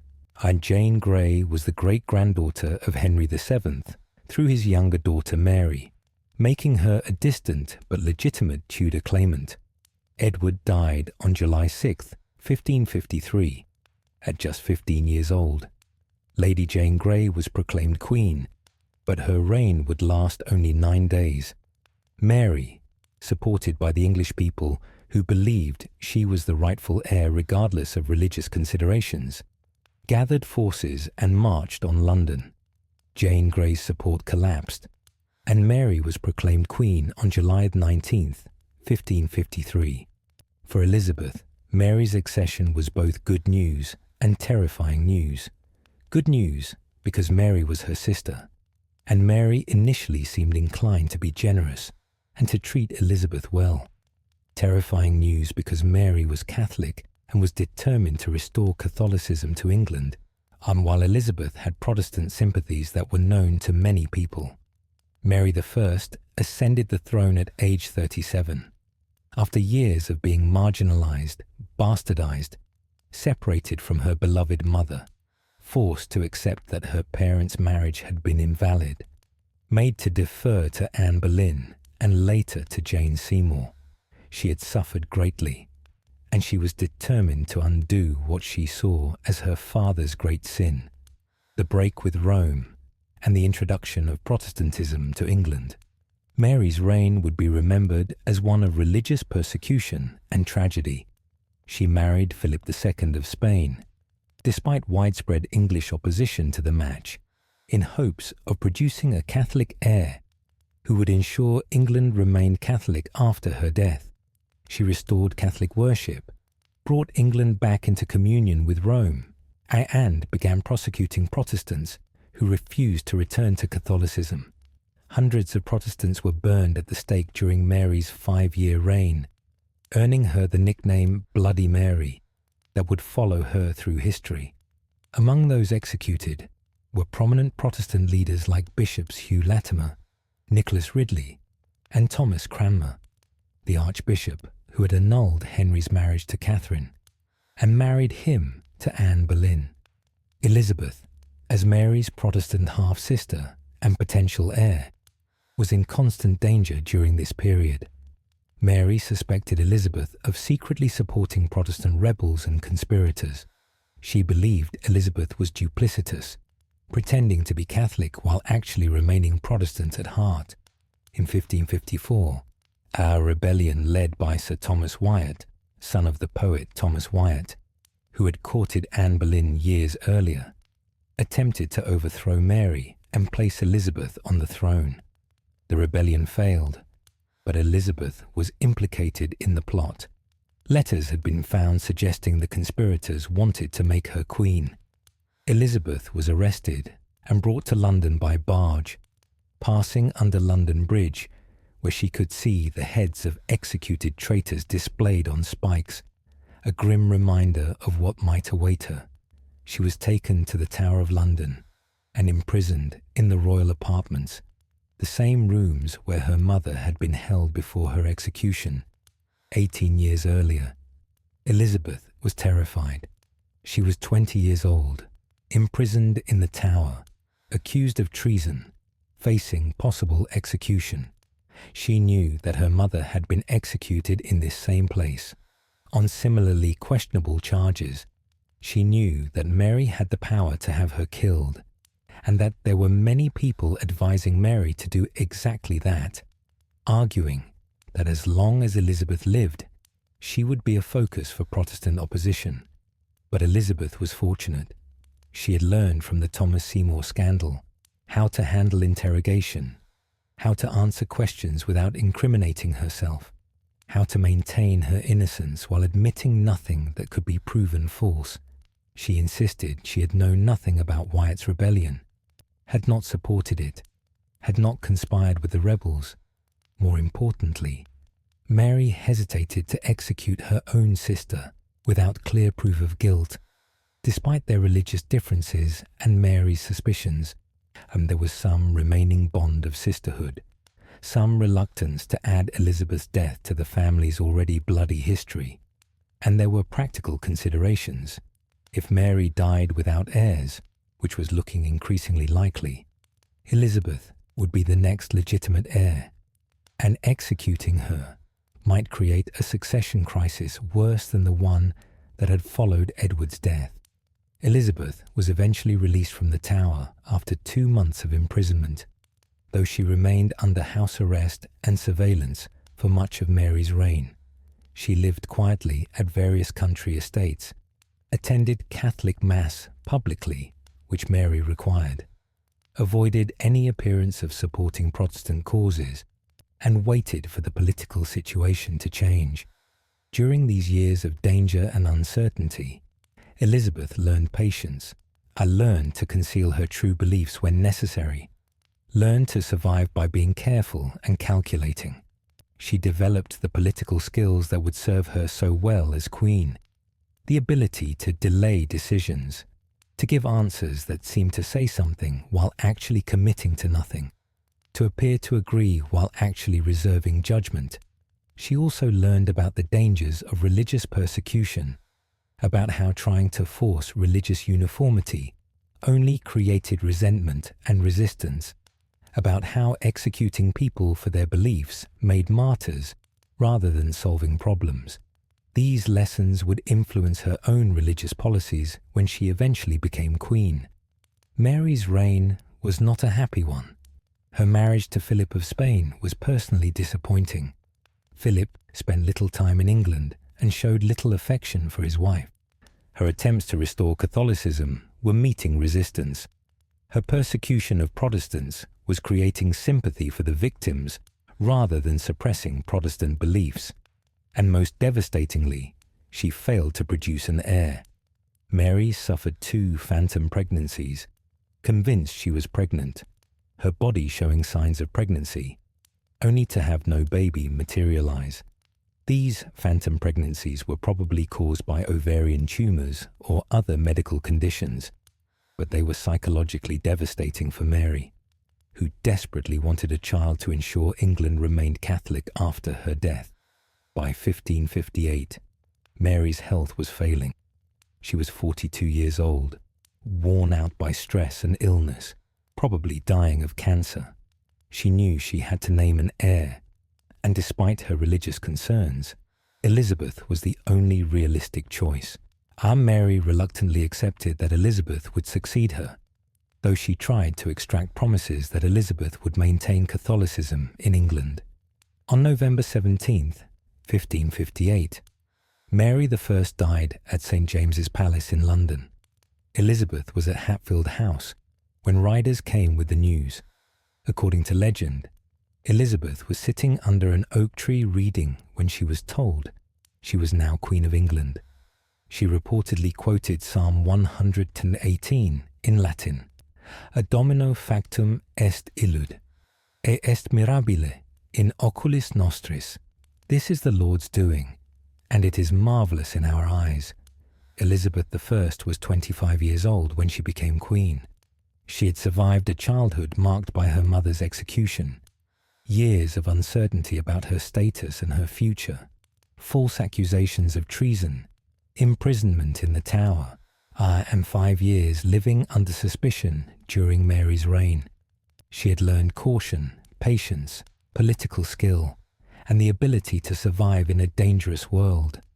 Now she would have the opportunity to show what Anne Boleyn's daughter could do with the crown her mother had worn so briefly. Elizabeth's coronation took place on January 15th, 1559, with all the pageantry and ceremony that had marked her mother's coronation 26 years earlier. Elizabeth processed through London from the Tower to Westminster, just as Anne had done, passing through streets decorated with elaborate pageants celebrating the new queen. The people of London cheered enthusiastically. Elizabeth was young, English, unlike Mary's Spanish husband, Protestant, or at least not aggressively Catholic, and represented hope for a fresh start after Mary's troubled reign. And at Westminster Abbey, Elizabeth was anointed and crowned, receiving the ancient symbols of royal authority, swearing to uphold the laws and protect the realm. When the crown was placed on her head, it marked the triumph of Anne Boleyn's bloodline, the vindication of the religious cause Anne had supported, and the beginning of what would become known as the Elizabethan Age. One of Elizabeth's first acts as queen was to address the religious turmoil that had plagued England for the past 25 years. She needed to find a settlement that would end the violent swings between Protestantism and Catholicism that had marked the reigns of Edward and Mary, that would allow England to have religious stability and peace. The Elizabethan religious settlement, established in 1559 through Acts of Parliament, and created what would become the Church of England as we know it today. It was, in many ways, a compromise, Protestant in theology and governance, rejecting papal authority and Catholic doctrines like transubstantiation, but relatively conservative in practice, retaining bishops, traditional liturgy, and some ceremonial elements. The settlement reflected Elizabeth's own religious views, which seemed to have been genuinely Protestant, but moderate rather than radical. She believed in the importance of Scripture, rejected papal authority, and supported having services in English so people could understand them. But she also appreciated traditional ceremonies, disliked religious extremism from either side, and believed that religion should not be used as a tool of persecution. "I do not wish to make windows into men's souls," Elizabeth reportedly said, expressing her view that people's private beliefs were between them and God. and that as long as they conformed outwardly to the established church and didn't actively plot against her, they should be left alone. This moderate, pragmatic approach to religion was in stark contrast to both Edward's more radical Protestantism and Mary's aggressive Catholicism.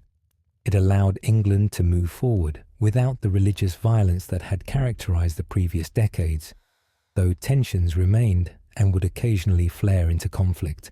Another crucial decision Elizabeth faced was whether to marry. For a queen regnant, a woman ruling in her own right, marriage was a complicated question. On one hand, and it was expected that she would marry and produce heirs to continue the Tudor line. On the other hand, marriage would give her husband authority over her, would mean sharing power, would potentially subordinate England's interests to those of her husband's country if she married a foreign prince. Elizabeth received countless marriage proposals during her reign. Foreign princes, including King Philip II of Spain, her late sister's widower, Archduke Charles of Austria, and various French princes sought her hand. English noblemen, including Robert Dudley, Earl of Leicester, whom Elizabeth genuinely loved but could not marry without causing scandal, also hoped to wed the Queen. But Elizabeth never married, and whether this was a deliberate choice from the beginning, or whether circumstances repeatedly prevented marriage, is debated by historians. But the result was that Elizabeth remained unmarried throughout her 45-year reign, earning her the title, the Virgin Queen. Some historians believe Elizabeth's decision never to marry was influenced by her mother's fate. She had seen what marriage to Henry VIII had done to Anne Boleyn, had seen how queens could be destroyed by their husbands, had learned that for a woman, marriage meant surrendering power and independence. By remaining unmarried, Elizabeth retained full control over her kingdom, answered to no husband, and could not be overshadowed by a prince consort. She famously told her parliament, "I am already bound unto a husband, which is the kingdom of England." She presented herself as married to her realm, dedicated entirely to her people, needing no earthly husband when she had such a magnificent marriage already. This choice had consequences. It meant Elizabeth produced no heir of her own body, meaning the Tudor line would end with her.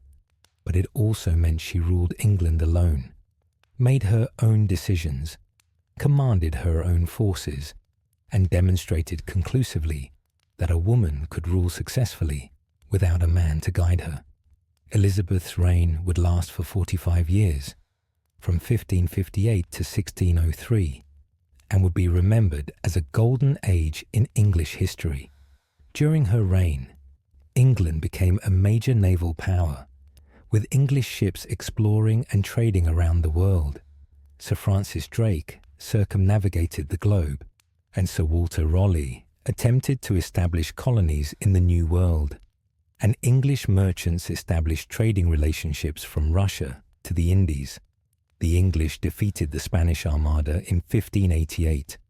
The Great Fleet sent by Philip II to invade England, restore Catholicism, and remove Elizabeth from the throne. The defeat of the Armada was seen as a sign of divine favour, proving that God protected Protestant England and its Queen. English literature flourished as never before. William Shakespeare wrote his plays and sonnets. Christopher Marlowe composed his dramatic works. Edmund Spenser crafted The Fairy Queen, which celebrated Elizabeth as Gloriana, the Virgin Queen. And dozens of other writers created a literary legacy that would influence English literature forever. England experienced relative peace and prosperity, and especially compared to the religious wars tearing apart France and the Low Countries. While there were certainly problems, poverty, disease, religious tensions, threats from foreign powers, Elizabeth managed to navigate these challenges with skill, avoiding the worst outcomes through patience, diplomacy, and carefully calculated risk-taking. Elizabeth showed many qualities that had also defined her mother. She was intelligent, well-educated, fluent in multiple languages, and capable of debating theology or policy with the best educated men of her realm. She loved music, dancing, and elaborate fashions. She was strong-willed and independent, refusing to be dominated by any man. She had a sharp tongue when angered and could deliver devastating rebukes to those who displeased her. But Elizabeth had also learned from Anne's mistakes. Where Anne had been impulsive and confrontational, Elizabeth was patient and calculating. Where Anne had made enemies needlessly through sharp words and public quarrels, Elizabeth cultivated alliances and avoided unnecessary conflicts.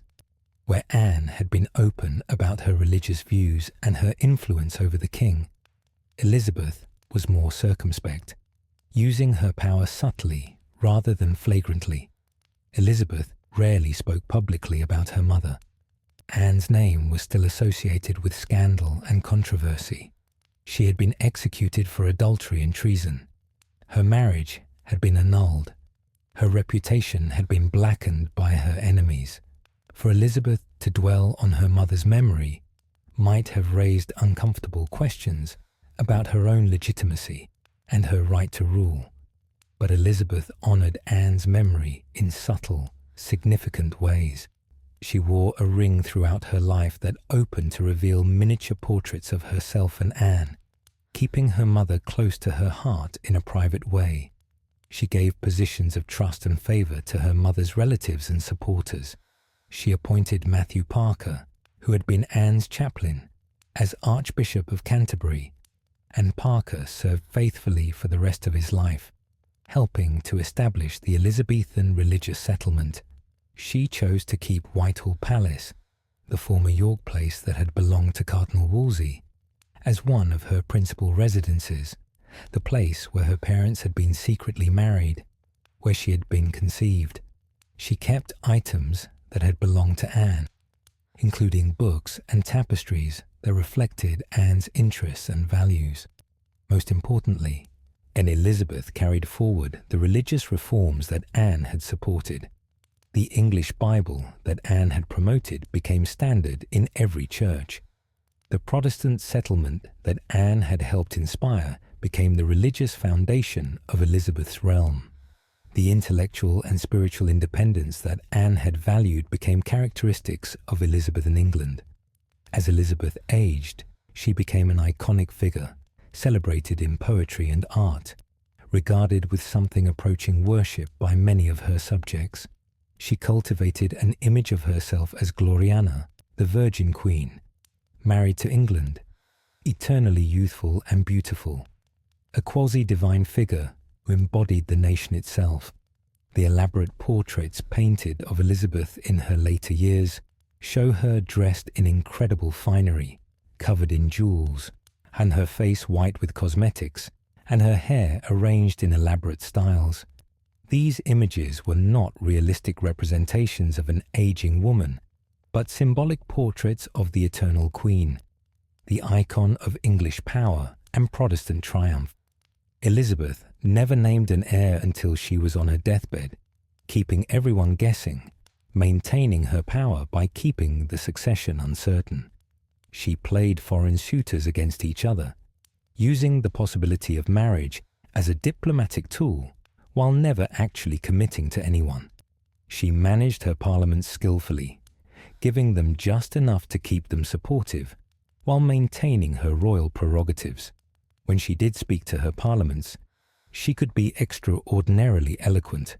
Her most famous speech came in 1588, after the defeat of the Spanish Armada, and when she addressed her troops at Tilbury as they prepared to defend England against possible invasion.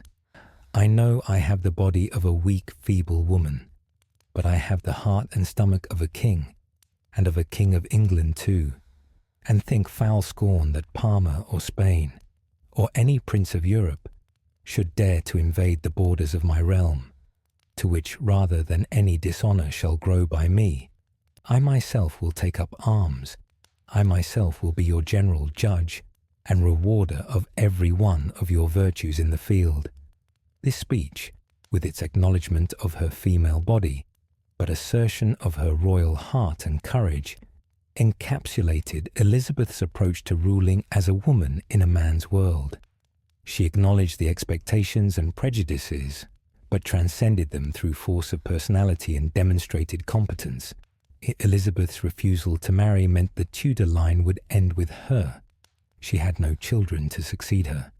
Her most obvious heir was James VI of Scotland, son of Mary, Queen of Scots, whom Elizabeth had reluctantly executed in 1587 after years of imprisonment and accusations of Catholic plots. James was descended from Margaret Tudor, Henry VIII's sister, making him Henry VIII's great-nephew. In her final years, Elizabeth showed signs of aging and declining health, though she continued to perform her royal duties and to keep firm control over her government. She was in her late 60s, an age few people reached in that era, and she had ruled for longer than most monarchs of her time. On March 24, 1603, at Richmond Palace, Elizabeth I died at the age of 69. Her death marked the end of the Tudor dynasty, and the family that had ruled England for 118 years, from Henry VII's accession in 1485 to Elizabeth's death in 1603. She was succeeded by James VI of Scotland, who became James I of England, uniting the English and Scottish crowns and beginning the Stuart dynasty. But Elizabeth was mourned by her people, who had known no other monarch for 45 years, who had grown up under her rule, who associated her with England's greatness and glory. Elizabeth was buried in Westminster Abbey with great ceremony. Her tomb lies in the Lady Chapel, and ironically, she shares that tomb with her half-sister Mary, the two sisters united in death after being such different rulers in life. The Latin inscription on their tomb reads, "Partners in throne and grave, here we sleep. Elizabeth and Mary, sisters, are in hope of the resurrection." When Elizabeth died childless, Anne Boleyn's direct line ended, but Anne's influence lived on in ways that extended far beyond biological descent. The Church of England that Elizabeth had established, with its blend of Protestant theology and traditional structure, became a permanent feature of English religious life. The English Bible, which Anne had championed and which had been promoted during Elizabeth's reign, became foundational to English culture and literature. The idea that a woman could rule successfully, that intelligence and political skill mattered more than gender, had been proven by Elizabeth's long and successful reign, though it would be more than a century before another queen regnant ruled England, Queen Anne, 1702 to 1714. Elizabeth had established that female rule was not only possible, but could be glorious. The religious settlement that had begun with Henry's break with Rome for Anne's sake, that had been advanced by Anne's promotion of reformers and Protestant ideas, had become permanent under Elizabeth. England would remain Protestant, would resist attempts by Catholic powers to bring it back into Rome's fold, would develop its own religious identity distinct from both Catholic Europe and the more radical forms of Protestantism on the continent. After Elizabeth became queen, Anne's reputation underwent a gradual rehabilitation among Protestants. Protestant writers began to portray Anne not as the adulteress and schemer of Catholic propaganda, but as a martyr and heroine of the English Reformation, a godly woman who had promoted true religion and had been destroyed by Catholic conspiracies and by a king who had fallen under evil influence. George Wyatt, grandson of the poet Thomas Wyatt, who had courted Anne in her youth, wrote a biography of Anne, in which he painted her as virtuous, learned, pious, and unjustly accused. John Fox included Anne in his Acts and Monuments, commonly known as Fox's Book of Martyrs, a massive history of Protestant martyrs that presented Anne as having suffered for her faith and her support of reform.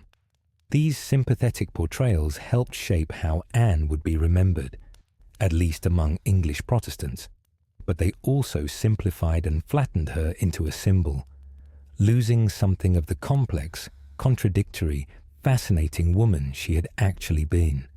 The truth about Anne Boleyn remains, are in some ways as elusive as the exact date of her birth. Was she guilty of any of the charges against her? Almost certainly not. The evidence was manufactured, the confessions obtained through torture or threats. The trial was a farce designed to produce a predetermined outcome. Modern historians, having examined the evidence carefully, are virtually unanimous in concluding that Anne was innocent of adultery, incest, and conspiracy, that she was the victim of a plot orchestrated by Thomas Cromwell with Henry VIII's full knowledge and approval. Was she a scheming temptress who seduced a king to gain power, as her Catholic enemies claimed? This seems unlikely and unfair. Anne was ambitious, certainly, but so was everyone at Henry's court.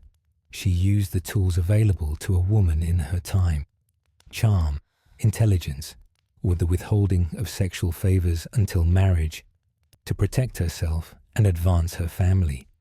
But she was pursued by Henry at least as much as she pursued him. And once he set his sights on her, refusing him entirely would have been difficult and dangerous. Was she a Protestant martyr, as Elizabeth's supporters later claimed?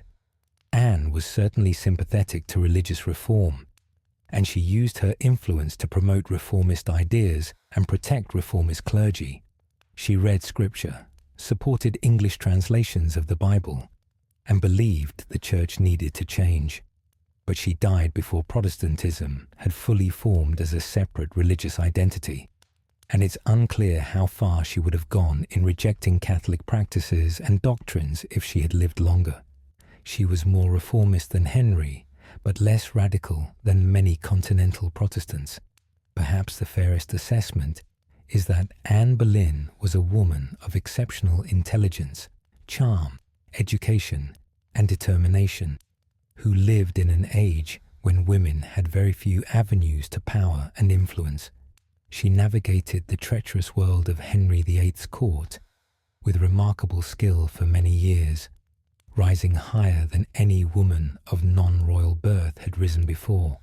She helped precipitate the English Reformation, though whether by design or simply by being the woman Henry wanted to marry is debatable. She gave birth to Elizabeth I, who would become one of England's greatest monarchs. She promoted education and religious reform. She lived boldly and died courageously, maintaining her dignity even in the face of unjust accusations and execution. But ultimately, she was destroyed by the very things that had elevated her. Her inability to provide Henry with a male heir left her vulnerable. Her strong will and sharp tongue, which had been attractive during the courtship, became liabilities once she was Henry's wife. The religious and political revolution she had helped unleash created powerful enemies who saw her as an obstacle to their own ambitions, and Henry himself, changing from the charming prince who had wooed her into the suspicious, cruel tyrant of his later years, proved willing to destroy her when she no longer served his purposes. Anne lived in a brutal age, when kings could execute queens, when religious differences could lead to burning at the stake, when the whims of a monarch could mean the difference between wealth and ruin, between life and death. She played the dangerous game of Tudor politics as well as anyone could, but in the end, the game was rigged against her, and she lost. Her legacy, though, would outlive her by centuries. Through her daughter Elizabeth, Anne's influence shaped England and the world. The English Reformation, which began with Henry's desire to marry Anne, eventually led to the establishment of Protestantism as a major force in England and in English-speaking countries around the world. The break with Rome made England a more independent nation, free to chart its own course in religion and politics. The Church of England that emerged from the Reformation, with its distinctive blend of Protestant theology and traditional structure, would spread with the British Empire to become the Anglican Communion, a worldwide family of churches with millions of members today. The English Bible that Anne had supported refined over subsequent centuries into the King James Version and later translations, would shape English literature and culture profoundly, influencing writers from Shakespeare to modern times. And Anne herself, despite the tragedy of her death and the vicious slanders written about her by her enemies, would be remembered. Her story would inspire novelists, playwrights, filmmakers, historians, and artists for generations. She would become one of the most famous women in British history, her name forever linked with the drama and violence of the Tudor age. At the Tower of London today, visitors can walk across Tower Green, the patch of grass where Anne's scaffold stood on that May morning in 1536. A memorial plaque marks the site, listing Anne and the other queens and nobles who were executed there. The chapel of St. Peter ad Vincula, where Anne is buried, is open to visitors who come to pay their respects. During Victorian renovations of the chapel in 1876, Anne's grave was located and her remains were identified. She was reburied in the chapel floor with a proper memorial plaque marking her resting place, giving her at last the dignity that had been denied to her in death. The inscription reads simply, Anne Boleyn, Queen of England, beheaded May 19th, 1536. Visitors stand at that spot and remember the woman who wore the crown for 1,000 days, who changed England forever, who gave birth to Elizabeth, who died too young and too unjustly. Her presence still seems to haunt that place, a reminder of how high she rose and how far she fell. In many ways, Anne Boleyn remains an enigma, a woman about whom much has been written, but much remains unknown. We have no extensive letters in her own hand speaking of her deepest feelings. We have no diary revealing her private thoughts. We see her through the eyes of others, her admirers, her enemies, those who loved her and those who hated her, and their testimonies often contradict one another. The hostile Catholic sources paint her as a scheming seductress, ugly and deformed, with 6 fingers, a goiter, and various other supposed defects, immoral and heretical, who used witchcraft to seduce the king, and who got her just deserts when she was executed for adultery. The sympathetic Protestant sources paint her as a beautiful, godly, learned woman, a patron of reform and a martyr for true religion, unjustly accused and murdered by Catholic conspirators and a king who had fallen into sin. The truth, as is so often the case, lies somewhere between these extremes. Anne was neither devil nor saint, but a real woman, complex and contradictory, who lived in extraordinary circumstances and who responded to them with courage, intelligence, and determination. What comes through clearly across the centuries, cutting through the propaganda and myth, is the impression of a person who refused to be ordinary, who refused to accept the limitations placed on her because of her gender, who reached for power and influence in a man's world, and, for a brief shining moment, actually grasped them. Anne Boleyn was Queen of England for 1,000 days, but in those 1,000 days, she changed her country forever. She helped break England's ties to Rome, setting in motion the religious revolution that would define England for centuries. She gave birth to Elizabeth I, who would become England's greatest queen and would establish England as a major world power.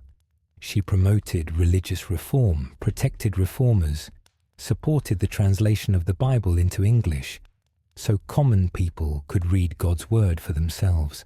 Her execution was a tragedy and an injustice, a judicial murder carried out by a king who had grown tired of his wife and wanted to replace her with someone more docile. But even in death, Anne's influence endured and continues to endure. Protestant writers celebrated her as a martyr for their cause, keeping her memory alive in the centuries after her death. Her daughter Elizabeth honored her memory subtly but significantly throughout her long reign. Historians have continued to study her life, to debate her motivations and her guilt or innocence, to try to understand this complex, fascinating woman who changed history. And ordinary people, reading about her story across the centuries, have been moved by her tragedy, inspired by her courage, fascinated by her complexity. She has become an iconic figure, representing different things to different people: female ambition, royal tragedy, religious reform, the dangers of political power, the triumph of will over circumstances.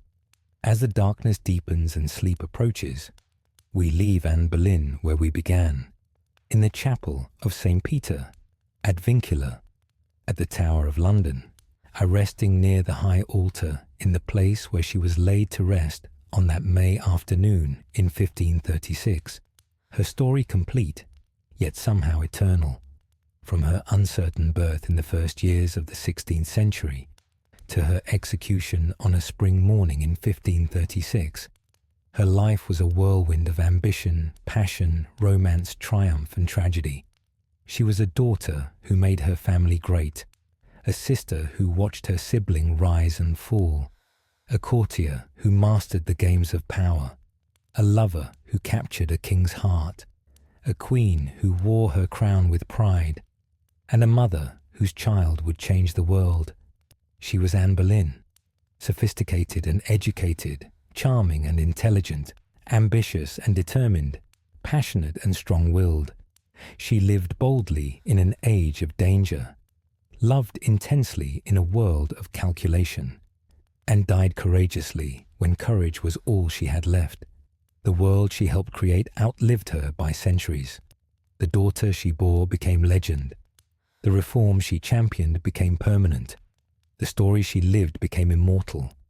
And her name echoes through history still, 500 years after her birth, nearly 500 years after her death. Anne Boleyn, Queen of England, whose 1,000 days changed a kingdom and whose memory will never die.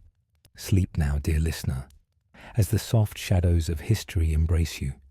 Let the tale of Anne Boleyn drift with you into dreams, where the past lives on in quiet whispers, where queens walk through ancient halls in flowing gowns, where love and ambition dance together in candlelit rooms, where tragedy and triumph are two sides of the same golden coin.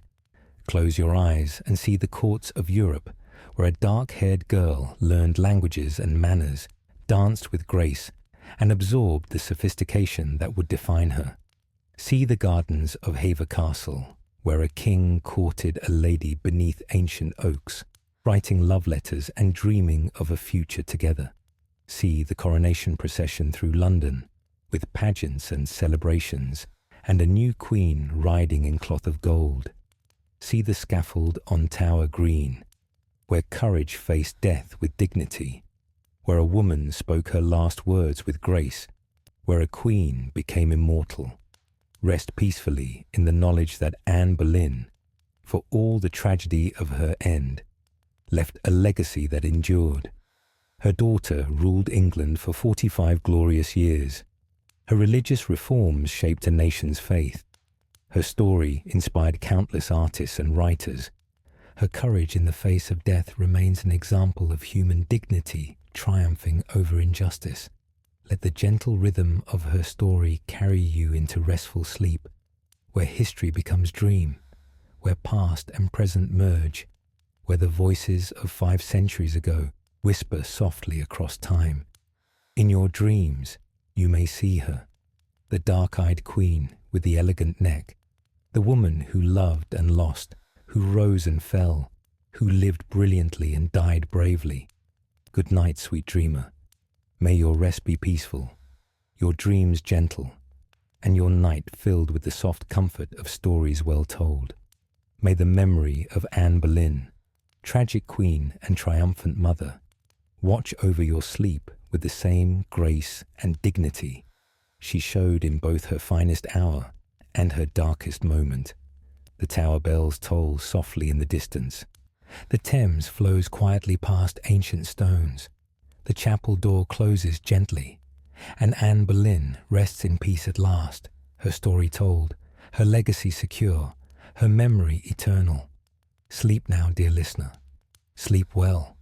Until we meet again in another tale from history, until another story calls us together, until another voice from the past whispers across the centuries. Good night.